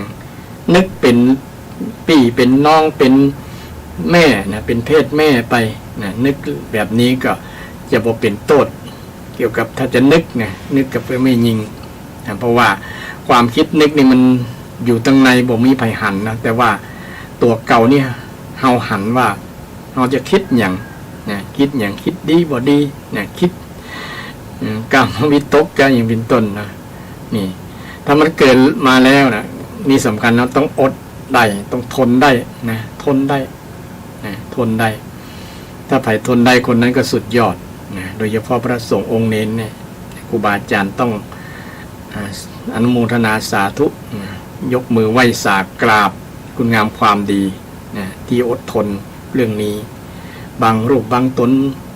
บ่เคย นะบอกเกยกำเตื่อ เพราะว่านะบวชตั้งแต่น้อยนะเป็นพระน้อยมานะแต่ท่านครองความบริสุทธิ์ได้เนี่ยญาติโยมต้องถือว่าเป็นครูบาจริงๆนะต้องกราบสุดยอดนะท่านทนตัวนี้นะทนฝืนธรรมชาตินะถึงบอกคิดมันก็มีโดยธรรมชาตินะเรื่อง เรื่องเกี่ยวกับกามเนี่ยนะกามคุณกามเพศหมดเนี่ยนะซึ่งจะต้องเป็นอุปสรรคปัญหาในการอดทน ในการดำเนินชีวิตของพระสงฆ์องค์เจ้าของศรัทธาญาติโยมเหมือนกันถ้าอดได้นะคนแต่ก่อนเพื่อนจะมีอายุสัก50ขึ้นแล้วเนี่ยเนาะเพื่อนจะเริ่มเข้าวัดเข้าวาเนี่ยส่วนหนึ่งก็ตัดปัญหาเรื่องนี้นะที่จะบ่ได้ตรึกนึกคิดเรื่องกามเพศนั่นแหละนะเพราะว่ามีศีลข้อหนึ่งเป็นว่าอภรรมจริยาการประพฤติแบบพรหมจรรย์ การประพฤติบริสุทธิ์นะแบบสาวบริสุทธิ์แบบหนุ่มบริสุทธิ์เนี่ยโดยการมารักษาศีล8รักษาศีลอุโบสถนี่ก็เป็นกุศโลบายหนึ่งให้คนได้ฝึกคัดเกลาอดทนต่อเรื่องนี้นะถ้าบอกอดทนแล้วถ้าบ่ทนแล้วถ้าบ่ฝึกแล้วมันจะเป็นผลเสียกับการดำเนินชีวิตนะบางคนก็อดทนบ่ได้ต่อธรรมชาติของตัวเก่าเนาะก็ไประบายก็ไปแสดงออกกับคนอื่นก็เป็นโทษเป็นภัยต่างๆกับคนอื่นตัวนะนี่ก็เรื่องความอดทนต่อเรื่องเนี่ยสำคัญญาติโยมอดทนต่อความเจ็บใจ อดทนต่อความเจ็บใจเกิดจากการกำด่ากำนินทาเนี่ยถึงวันนี้ก็เป็นปัญหาอย่างหนึ่งนะยิ่งดูในสื่อในโซเชียล ในเฟซในไลน์นะเขียนด่ากันว่ากันอย่างต่างๆนานาออก YouTube ว่ากันเนี่ยต่างๆนานานี่ก็เป็นแตนคำกำด่านะแล้วก็เกิดปัญหาฟ้องร้องเปิดคดีกันนะถ้าไผ่ทนต่อคำประโยคต่อกำต่อการสื่อสารอย่างต่างๆข้อความต่างๆที่มันมากระทบกับบุคคลนั้นเนี่ยคนนั้นถือว่าสุดยอดนะมีพระพุทธเจ้าเป็นต้นที่บอกว่าพระพุทธเจ้าได้ เคยมีคนมาด่าที่มีแม่หญิงจ้างคนมาด่านะด่า10อย่าง ด่าว่าเป็นสัตว์เป็นอูฐเป็นโจรเป็นอย่างสปะนะฟังแล้วรับบ่ได้นะคนทั่วไปรับบ่ได้แต่พระองค์ทนได้นะเพราะว่าบารมีของพระองค์สั่งสมมาก็เปรียบเลยให้กับอุปมาประไมยให้กับคนที่ด่านั่นนะว่าถ้า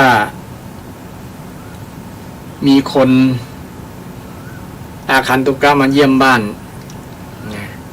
เจ้าของบ้านเนี่ยแป่งกับข้าวกับป่าให้คนแขกที่มาบ้านนั้นนะแล้วแขกบอกกิน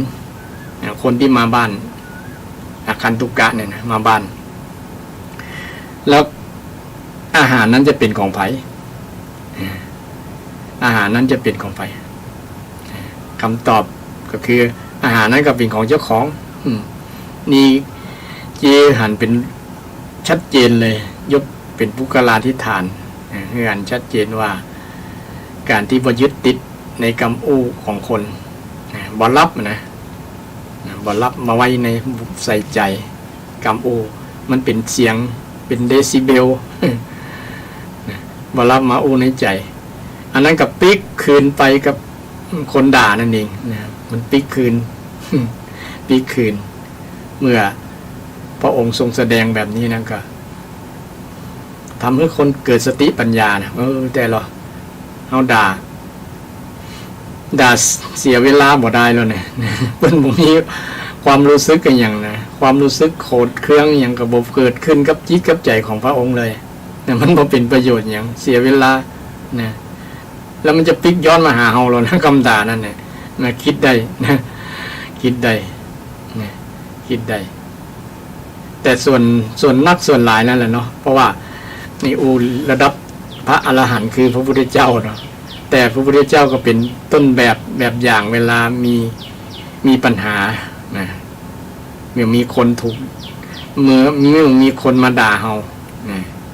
มาด่าจริงๆคำด่าก็เป็นเพียงเสียงอย่างว่านะถ้ามันมีชื่อเฮามาเนี่ยมันก็คือว่ามันเป็นตัวเฮาไง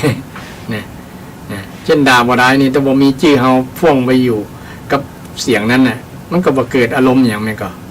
ถ้าชื่อเฮาว่าเฮาโดยตรงเนี่ยบินหน้ามาหาเฮานี่เนาะนะออกชื่อเฮาตัวเองนะ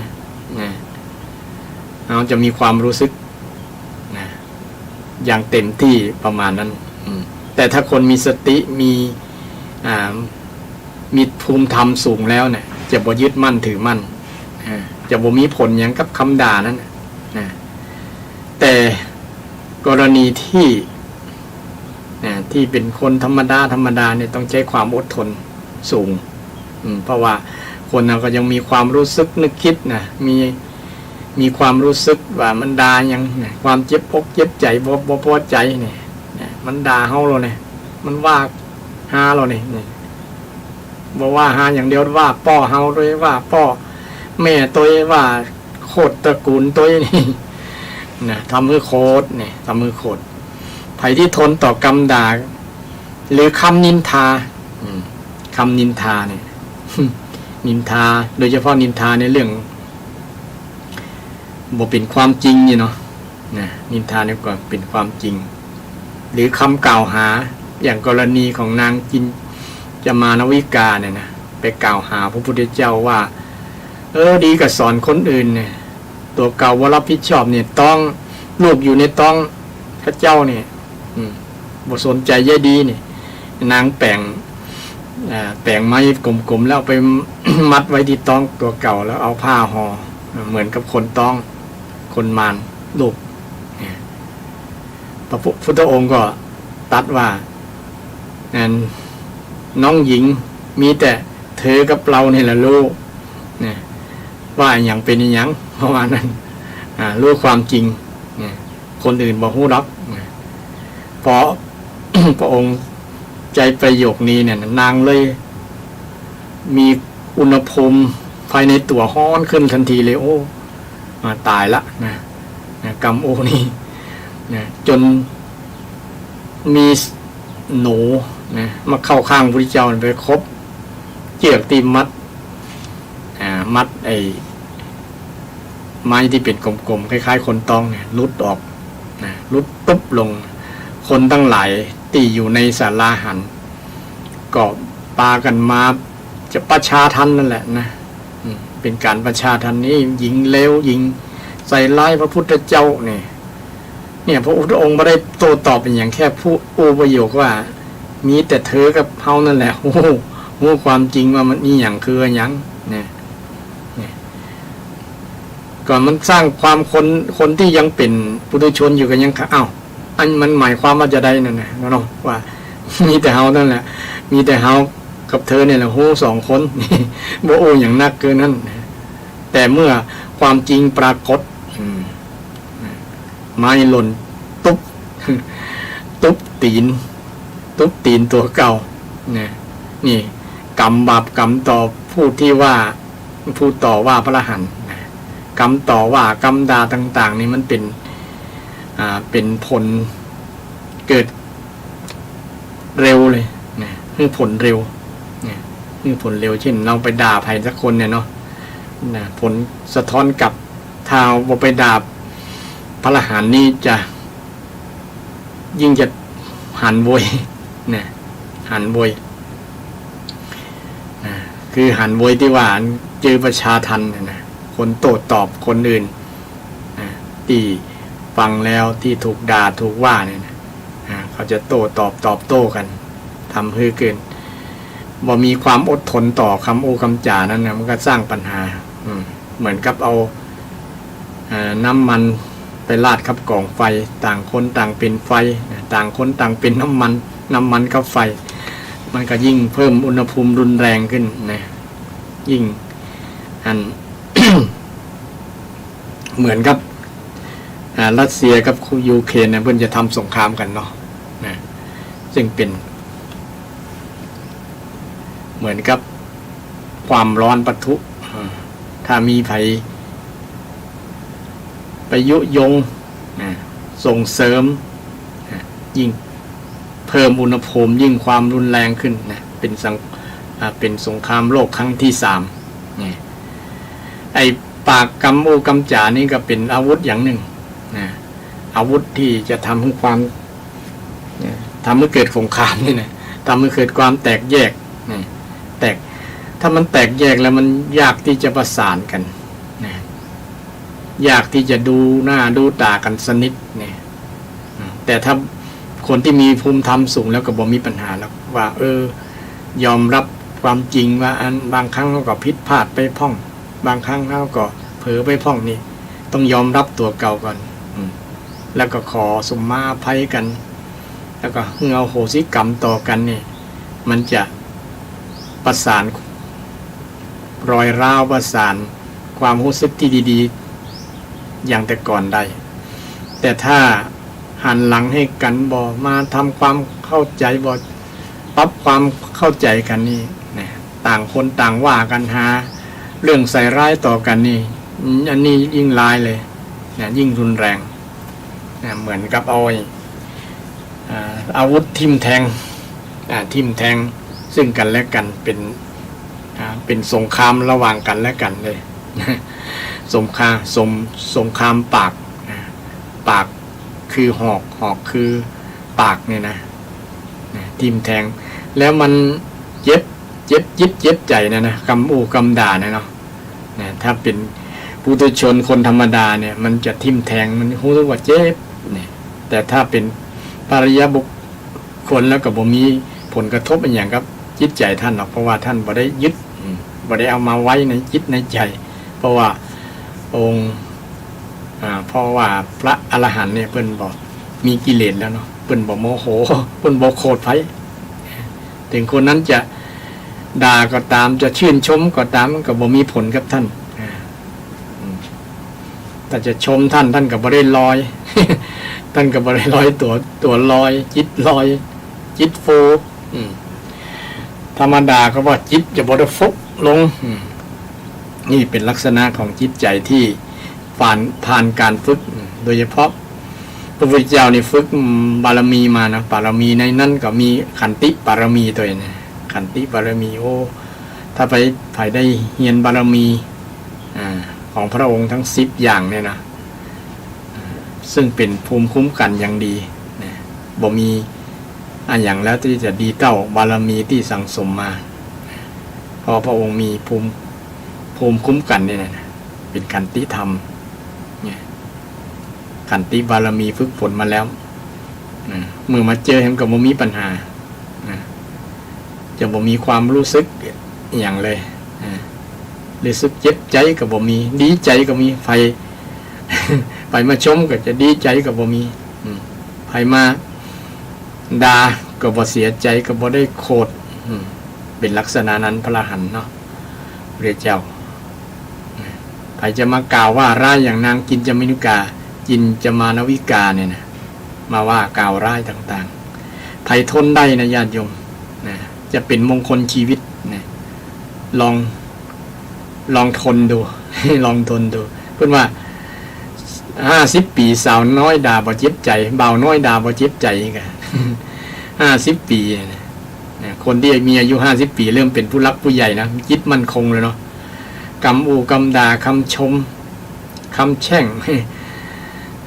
กรรมอย่างต่างๆนี้ก็บ่มีผลละเพราะว่าท่านมีสมาธิ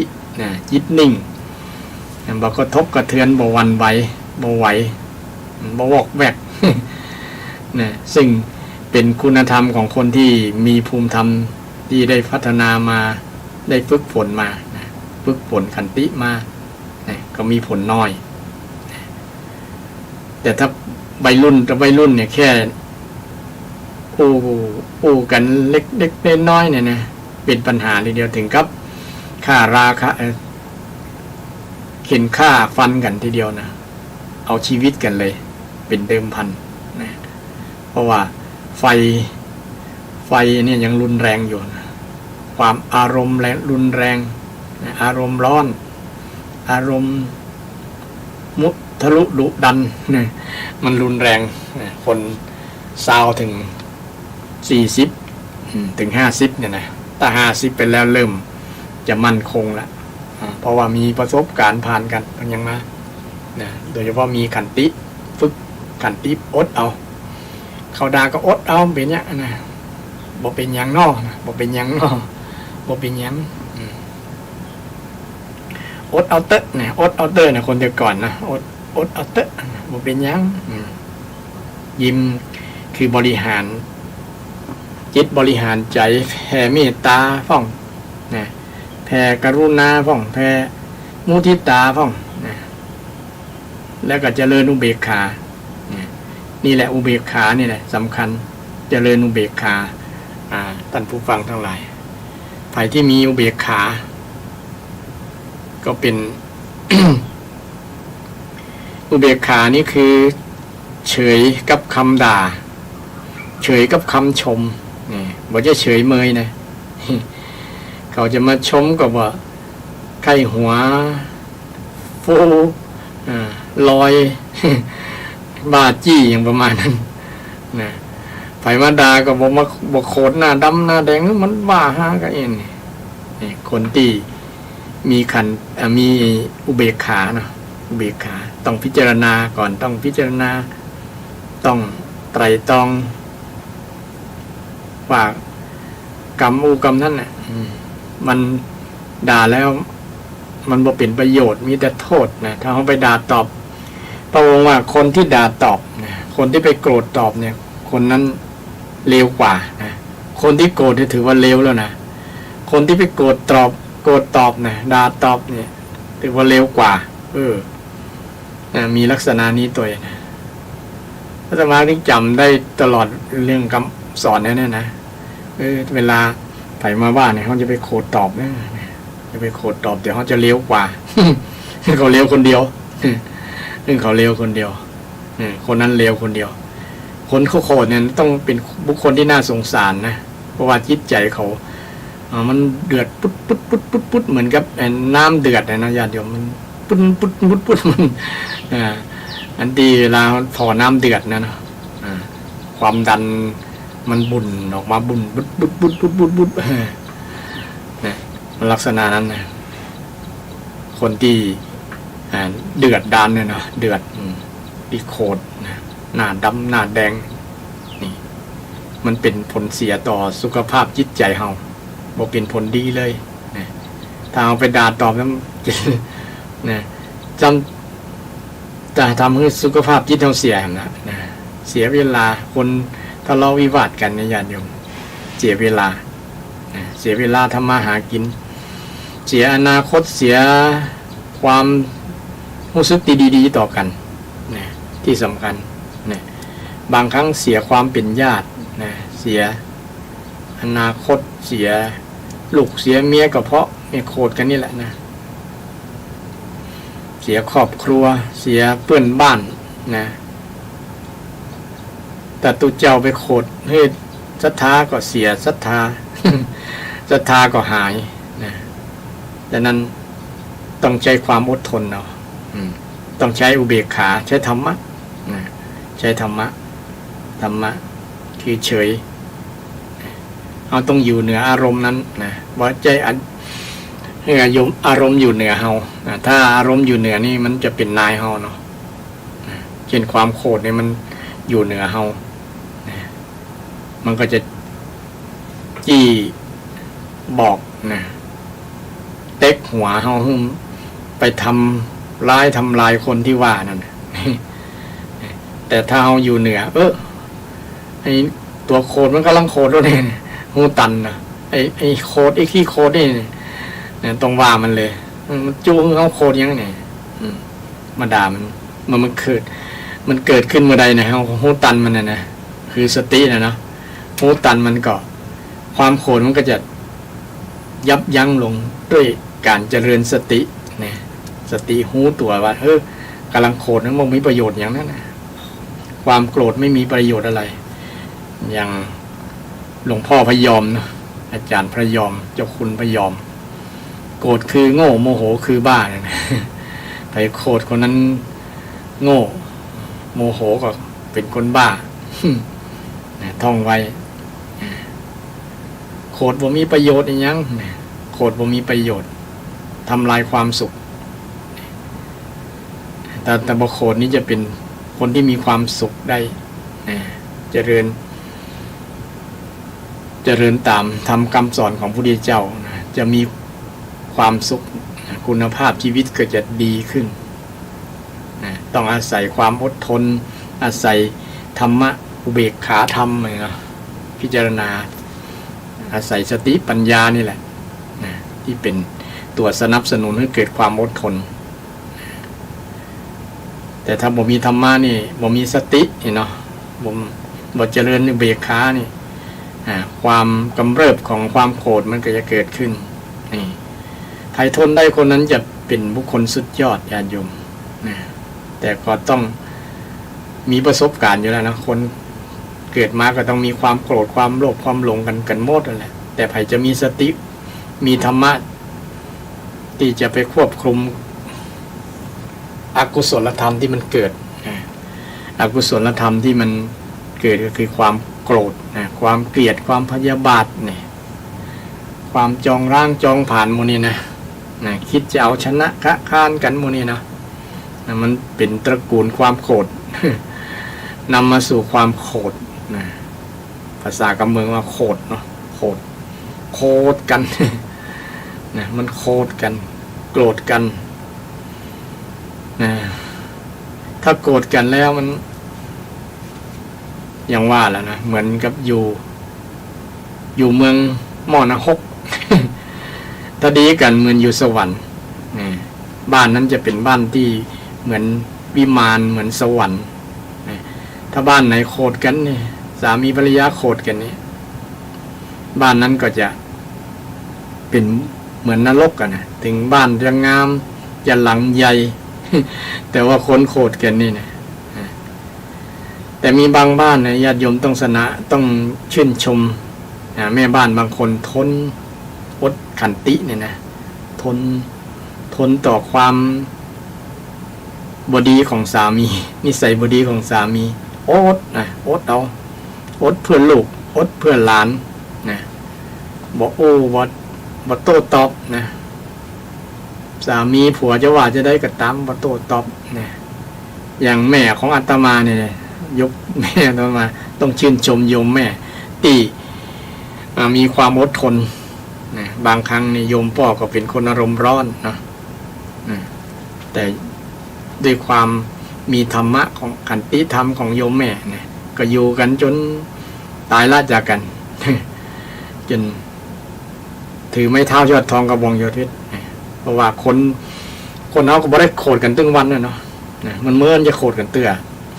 ถ้าโกรธกันตึงวันเนี่ยแย่เลยญาติโยมเนี่ยแต่ทั่วโลกเนี่ยโกรธกันตึงวันเนี่ยฆ่ากันตายหมดแล้วแน่นอนบ่มีเหลือแล้ว แต่ตึงวันนี้มันใช้ขันติใช้ธรรมะเนาะใช้ความอดทนเนี่ยคนยิ่งเราอยู่ในสมาชิกในครอบครัวเนี่ยมีสามีภรรยามีพ่อมีแม่กันนะก็ต้องใช้ขันติธรรมต่อสู้กันไปตั้งแต่ความอดทนต่อความลำบากทำการทำงานประกอบสัมมาชีพเนี่ยก็ต้องทนกันไปนะทนต่อความเจ็บเป็นเอ็นอุ่นต่อไข้หนาวต่อพยาธิต่างๆที่จะเกิดขึ้นกับชีวิตของเราก็ทนกันไปเนี่ยทนได้ก็เป็นการดีญาติโยมเป็นการดีทนต่ออำนาจกิเลสที่ว่าต่อความอยากความโลภความโกรธความหลงทนต่อกรรมบูกรรมจาเนี่ยกรรมบูกรรมจาทนต่อความเจ็บใจทนต่อความเจ็บใจมีความเจ็บใจจากการกรรมบูกรรมจาว่าดานินทาอย่างงู้นี่นะทำให้มันเจ็บใจเราก็มีสติรู้ไว้ว่านี่มันบอกมันเป็นโทษบอกเป็นประโยชน์เนอะมันบอกเป็นปัจจัยนำไปสู่ความสุขมีแต่ความทุกข์มีแต่ปัญหามีแต่โทษต่างๆนานาต่างๆมันเกิดขึ้นบ่มีประโยชน์อย่างสักอย่าง มีแต่โทษเนี่ย นี่เฮาใจสติปัญญาตัวเนาะระลึกนึกว่าอันเวลามันโขดหูตันมันนะหูตันไอ้ตัวโขดมาละนะเอาอย่าเปิดประตูให้ความโกรธมาครอบงำจิตใจ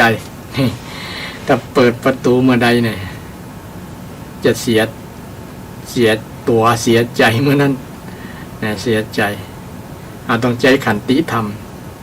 บางครั้งขันติก็เป็นขันแตกว่ามันทนมาได้กับระเบิดนะจริงต้องฝึกนะการทนเนี่ยต้องฝึกนะฝึกบ่อยๆทำบ่อยๆนี่ฝึกบ่อยๆบางคนหมดทนต่อการสูญเสียนะต่อการสูญเสียเช่นของฮักของห่วงมันแตกโดนแตกก็โอ้โคตรบกบางครั้งบอกกูจะโคตรหรือไปโคตรหรือตัวเก่าเนี่ยหาบ่เฮ้ยอย่างประมาณเนี่ยว่าจะทำร้ายตัวเก่าทั้งหักหรอจริงๆมันมีเหตุมีปัจจัยถึงนั่นเนาะอยู่ที่ก็ถือว่าเรามีเหตุการณ์นั้นสอนเรานะสอนเราให้เรามีความอดทนเราหูตันมันนะบางครั้งเราก็จะไปยึดติดกับสิ่งที่เป็นที่ฮักทั้งหลายของฮักทั้งหลายบางครั้งมันจะต้องปลักจากเราไปเนี่ยนึกถึงได้ใช้สติปัญญาตัวมันดึงทนได้ตาจะทนต่ออารมณ์สูญเสียนั้นบ่ได้นะเสียบางคงเสียจิตเสียใจฟูมไฟห้องให้นะเสียคนเป็นที่รักแต่ในนี้รู้สึกว่าคนชินชาต่อความสูญเสียถึงทำใจได้เนาะ ทำใจได้ส่วนหนึ่งเช่นเวลาสังเกตนะเวลาบอกว่าเวลาแม่เสียชีวิตหรือตายจากไปเนี่ยแต่คนต่อก่อนนี่คนรู้สึกเปล่าหุยหาห้องให้เมื่อหลายวันนะแต่ก่อนแต่ๆนะสมัย40-50 ปีก่อนนะได้ยินเสียงเพลงธรณีกันแสงนี่นะคนที่สูญเสียคนเป็นที่ฮักเนี่ยห้อยให้กันเดี๋ยวนี้ผมรู้สึกว่ามันจะอดทนได้หรือว่าจะเป็นอย่างความคิด นะบ่ค่อยให้กันนะก็ดีอยู่นะที่บอกให้แต่ว่ารู้ธรรมชาติว่ามันเกิดแล้วต้องมีเกิดแล้วต้องมีตายเนาะมีพบแล้วก็ต้องมีภาคเนี่ยถ้าเรามีความคิดแบบนี้มันก็จะเป็นการสร้างเสริมความอดทนอดได้ที่บทสร้างอารมณ์ความเสียอกเสียใจความโกรธแค้นต่างๆนานาเกิดขึ้นในจิตในใจนะมันก็จะเป็นผลเสียกับจิตใจนี่เรื่องความอดทนเป็นมนต์ของผู้วิเศษนะเป็นธรรมะตีห้องว่าเป็นเป้าหมายชีวิตอย่างหนึ่งในพระพุทธศาสนาในวันสำคัญทางพุทธศาสนาวันมาฆบูชาเนี่ยเป็นอุดมการณ์หนึ่งในอุดมการณ์ของพุทธศาสนาขันติปรมังตโปตีติขาเนี่ยนะขันติคือความอดทนตีติขาความอดกลั้นเนี่ยนะเป็นตบะอันปรมังตโปตีติขาซึ่งเป็นตบะอย่างยิ่งเป็นความเพียรอย่างยิ่งเป็นความเพียรอย่างยิ่งฉะนั้น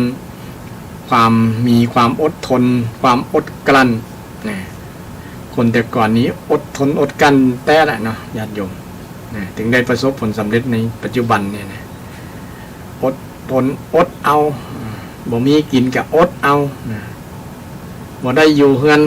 หลังใหญ่ก็อดเอาแต่เดี๋ยวนี้คนอดบ่ได้อย่างหันเปิ้นมีนะมีบ้านหลังใหญ่ก็มีตัวเปิ้นก็มีนี่มีสินก็เป็นตุกแฮมต้องลำบากต้องทำการทำงานต้องส่งเป็น30 ปีส่งผ่อนส่งบ้านหันเปิ้นมีรถนี่อดบ่ได้ก็หันเปิ้นมีแล้วก็ใครได้เหมือนเปิ้นเนี่ยอดบ่ได้ถ้าอดได้มันก็จะสบายบางครั้งเนี่ยยังบ่ได้ใจก็มีเราบางคนอยากได้ก็ซื้อมาแล้วก็อันนะบางครั้งเขาใครได้นะแต่ซื้อมาแล้วก็จะอันละนะมีแล้วจะอันละอย่างบ้านรถอย่างต่างๆเนี่ยมาจากความ อยากแล้ว อดบ่ได้นะอยากจะมีเหมือนเปิ้นเลยไปกู้หนี้ยืมสินมาเนี่ยไปซื้อมาไปผ่อนมานะทำให้เป็น เป็นปัญหาหนี้ลุงรังหนี้ยาวนานนะอินาทานังทุกขังโลเกเลยเป็นทุกข์อย่างการเป็นหนี้เป็นทุกข์อย่างยิ่งอย่างประเภทหนึ่งนะเป็นหนี้มีศรัทธาญาติโยมกิ้งกลางมาตัวรับโทรศัพท์ก่อนเนาะเจริญพรเราอยู่ที่ราชการเจ้าเจริญพรยอมเข้าใจด้านที่ว่าคำที่ว่าอิมินาตกาเรนะผู้ทำอภิปูชยามะแล้วก็มี3อย่างเนาะที่ว่าอิมินาตกาเรนะคำมังอภิปูชยามิแล้วก็เดี๋ยวก็เนาะแล้วก็มีแห่งอย่างที่ว่าอิมินาตกาเรนะสังฆังอภิปูชยามิย่อมอยากจะเขาโดยอย่างทันแน่นำแต่ว่าอย่างละเจ้าไปอีกแล้วเจ้าเจริญพรขอบคุณนะเจ้าเจริญพรจากที่ไหนฮะเนี่ยโทรมาเนี่ยจากที่ไหนเจ้าที่ตามไม่การบ้านตลอดเลยเจ้าโทรมาจากดอยสะเก็ดเจ้าโทรจากดอยสะเก็ดเจริญพรอิมินาสกาเลยนะอันนี้ศรัทธาคุ้นเคยกันดีเนาะเวลาเพิ่นจะไหว้เพิ่นจะไหว้พระเพิ่นจะเข้าสู่พิธีกรรมทางศาสนาก็มีโยมถามครับแปลว่าอย่างเนาะอิมินาก็แปลว่านี้นะสการเรนะแปลว่าเครื่องสการะนี้นะอิมินาสการเรนะเครื่องสการะนี้อิมินาสการเรนะพุทธังอภิปูชยามิอภิปูก็คือบูชาอย่างยิ่งนะอภิตัวเนี้ยอย่างยิ่งเนาะปูชะเนี่ยคือบูชาอย่างยิ่งรวมกันกับเป็นบูชาอย่างยิ่งพุทธังซึ่งพระพุทธเจ้านอกนั้นก็เปลี่ยนเป็นธรรมังสังฆังข้อความเหมือนเดิมอิมินาสการเรนะพุทธังอภิปูชยามิธรรมังอภิปูชยามิสังฆังอภิปูชยามิถ้าว่าหลายคนว่าหลายๆคนก็เป็นอภิปูชยามะแต่มินี้เป็นคนเดียวมาเป็นหลายคนอันนี้เป็นภาษาบาลีเนาะเฮาบูชาอย่างยิ่งเนี่ยถึงวันนี้เฮาบูชาพระพุทธเจ้าอย่างยิ่งก็เฮาบูชาพระธรรมอย่างยิ่งก็ถ้าบูชาอย่างยิ่งก็ต้องเอาธรรมะขันติธรรมไปใจตัวไปฝึกฝนตัวมีธรรมะบูชาธรรมอย่างยิ่งขันติธรรมเห็นนะธรรมะที่คำสอนเป็นคุณธรรมจริยธรรมที่พระเจ้าได้สอนไว้ชื่อว่าบูชาอย่างยิ่งบูชาธรรมต้องเป็นการปฏิบัติบูชาตัว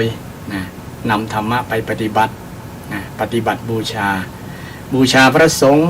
ผู้สงฆ์คือพระอริยบุคคลโสดาบันสกทาคามีอนาคามี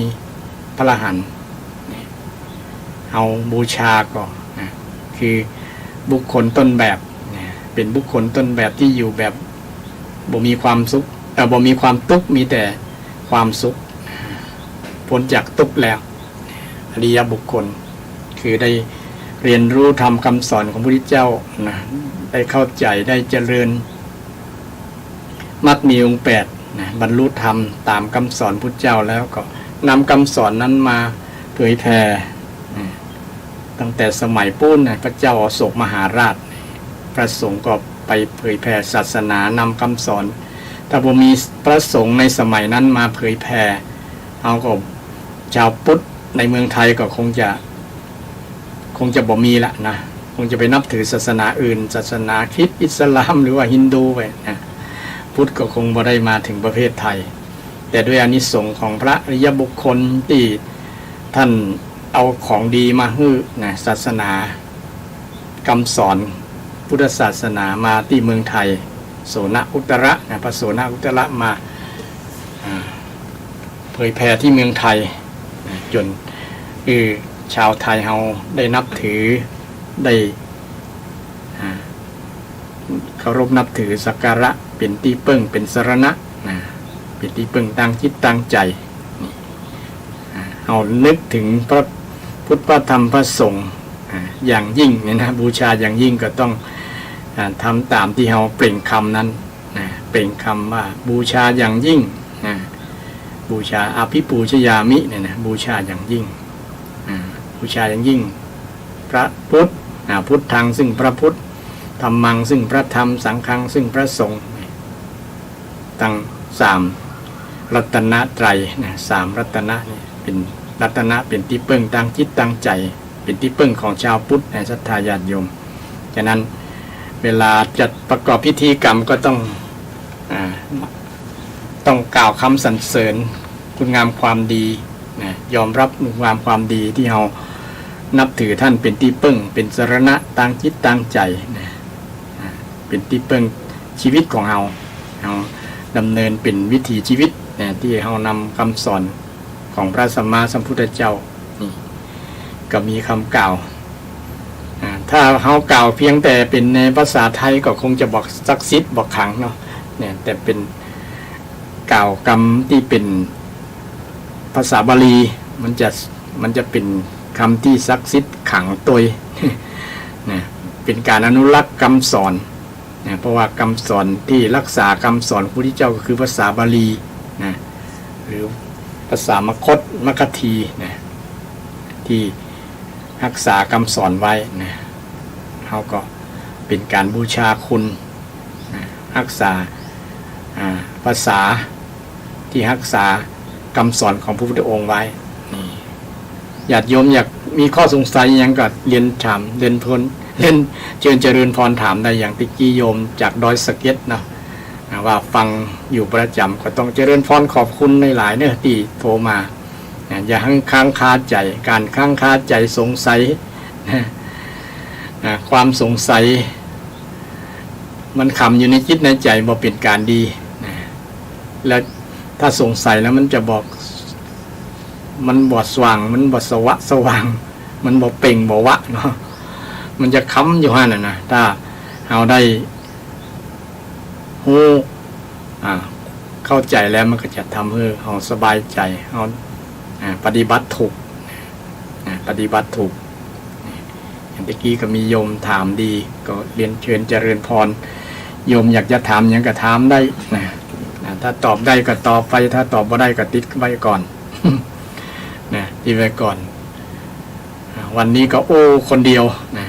คนเดียวยาวเลย2 ชั่วโมง2 ชั่วโมงก็มาถึงช่วงเวลาสุดท้ายของรายการข้างสัก3 นาทีศรัทธาญาติโยมอยากกิ้งกลางมาสักสายก็เรียนเชิญเจริญพรได้นะจากสายไหนจากตั้งสันทรายก็ตั้งห่างดงก็ตั้งในตัวเมืองก็ฟังอยู่ก็มารายงานความชัดเจนได้เนาะว่าฟังอยู่เน้อวันนี้ก็เรื่องความอดทนและการฟังทำตามก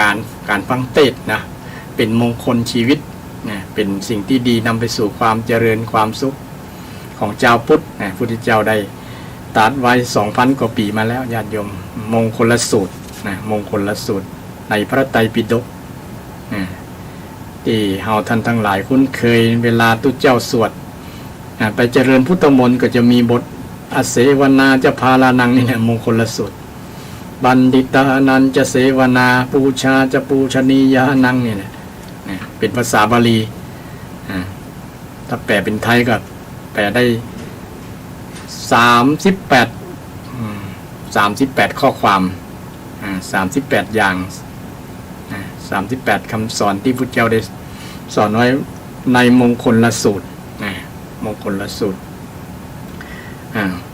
ก็เหลือ2 นาที3 นาทีญาติโยมอยากจะกิ้งกลางกับเรียนเชิญเจริญพรได้จากที่ไหนนะฟังอยู่เป็นประจำนี่กำลังใจกันกิ้งกลางมาได้เนาะอาตมาคนเดียวก็ง่อมเหมือนกัน แต่ก็มีความสุขดีถ้าญาติโยมได้โทรมาแสดงว่าญาติโยมมีความสนใจในเรื่องทำคำสอนของพระสัมมาสัมพุทธเจ้าถือว่าตรงประเด็นตรงประเด็นเป็นมงคลชีวิตญาติโยมผมฟังเทศน์ฟังธรรมนะเสียงกลองเสียงมองต่ำเข้าเสียงตุเจ้าเทศน์ธรรมเป็นมงคลชีวิตเป็นมงคลชีวิตญาติโยมโดยเฉพาะชาวล้านนาเชียงใหม่ของเราเนี่ยนะเป็นเมืองพุทธนะเมืองที่มีพุทธศาสนามั่นคงและมีเป็นคนที่ใจดีใจบุญใจกุศลเนาะส่วนนักส่วนหลาย นะจะนับถือพุทธศาสนานะเป็นศาสนาหลักเขาจะสังเกตหันในตัวเมืองเนี่ยโอ้แต่ก่อนนะเจ้าเมืองเนี่ยเปิ้นแปลงวัดเนี่ยแข่งกัน ไม่ใช่แข่งกันแปลงวัดให้สัญลักษณ์ว่าอันสมัยหนึ่งเนี่ยได้แปลงวัดให้กับเป็นอนุสรณ์ตัวเก่าเนาะก็เลยมีวัดมีวากันเต็มบ้านเต็มเมืองนะทีกันนะติดกันใกล้ชิดกันเนี่ยแสดงว่าความเจริญในสมัยนั้นมีพุทธศาสนาสนิกชนพุทธศาสนิกชนศรัทธาญาติโยมบาศกบาสิกาเป็นคนที่มั่นคงในพุทธศาสนาฮักวัดฮักวาพัฒนาวัดเจริญรุ่งเรืองจนถึงปัจจุบันอย่างปัจจุบันนี้ก็เช่นเดียวกันศรัทธาก็คือความสนใจเรื่องธรรมะธรรมโมเรื่องพระธรรมคำสอนของพระสัมมาสัมพุทธเจ้ายิ่งบ้านเมืองมีปัญหาก็ยิ่งต้องใกล้ชิดกับพระธรรมคำสอนศรัทธาญาติโยมบอกว่าจะเป็นภัยและต้องการธรรมะศีลธรรมโมเนี่ยเป็นสิ่งที่กู้กับวิถีชีวิตของชาวพุทธ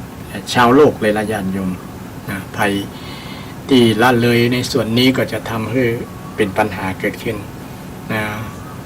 หมดเวลาหมดก็ขอนำรายการจากศรัทธาญาติโยมไปก่อนวันพุธหน้ามาปะกันใหม่ขอเจริญพร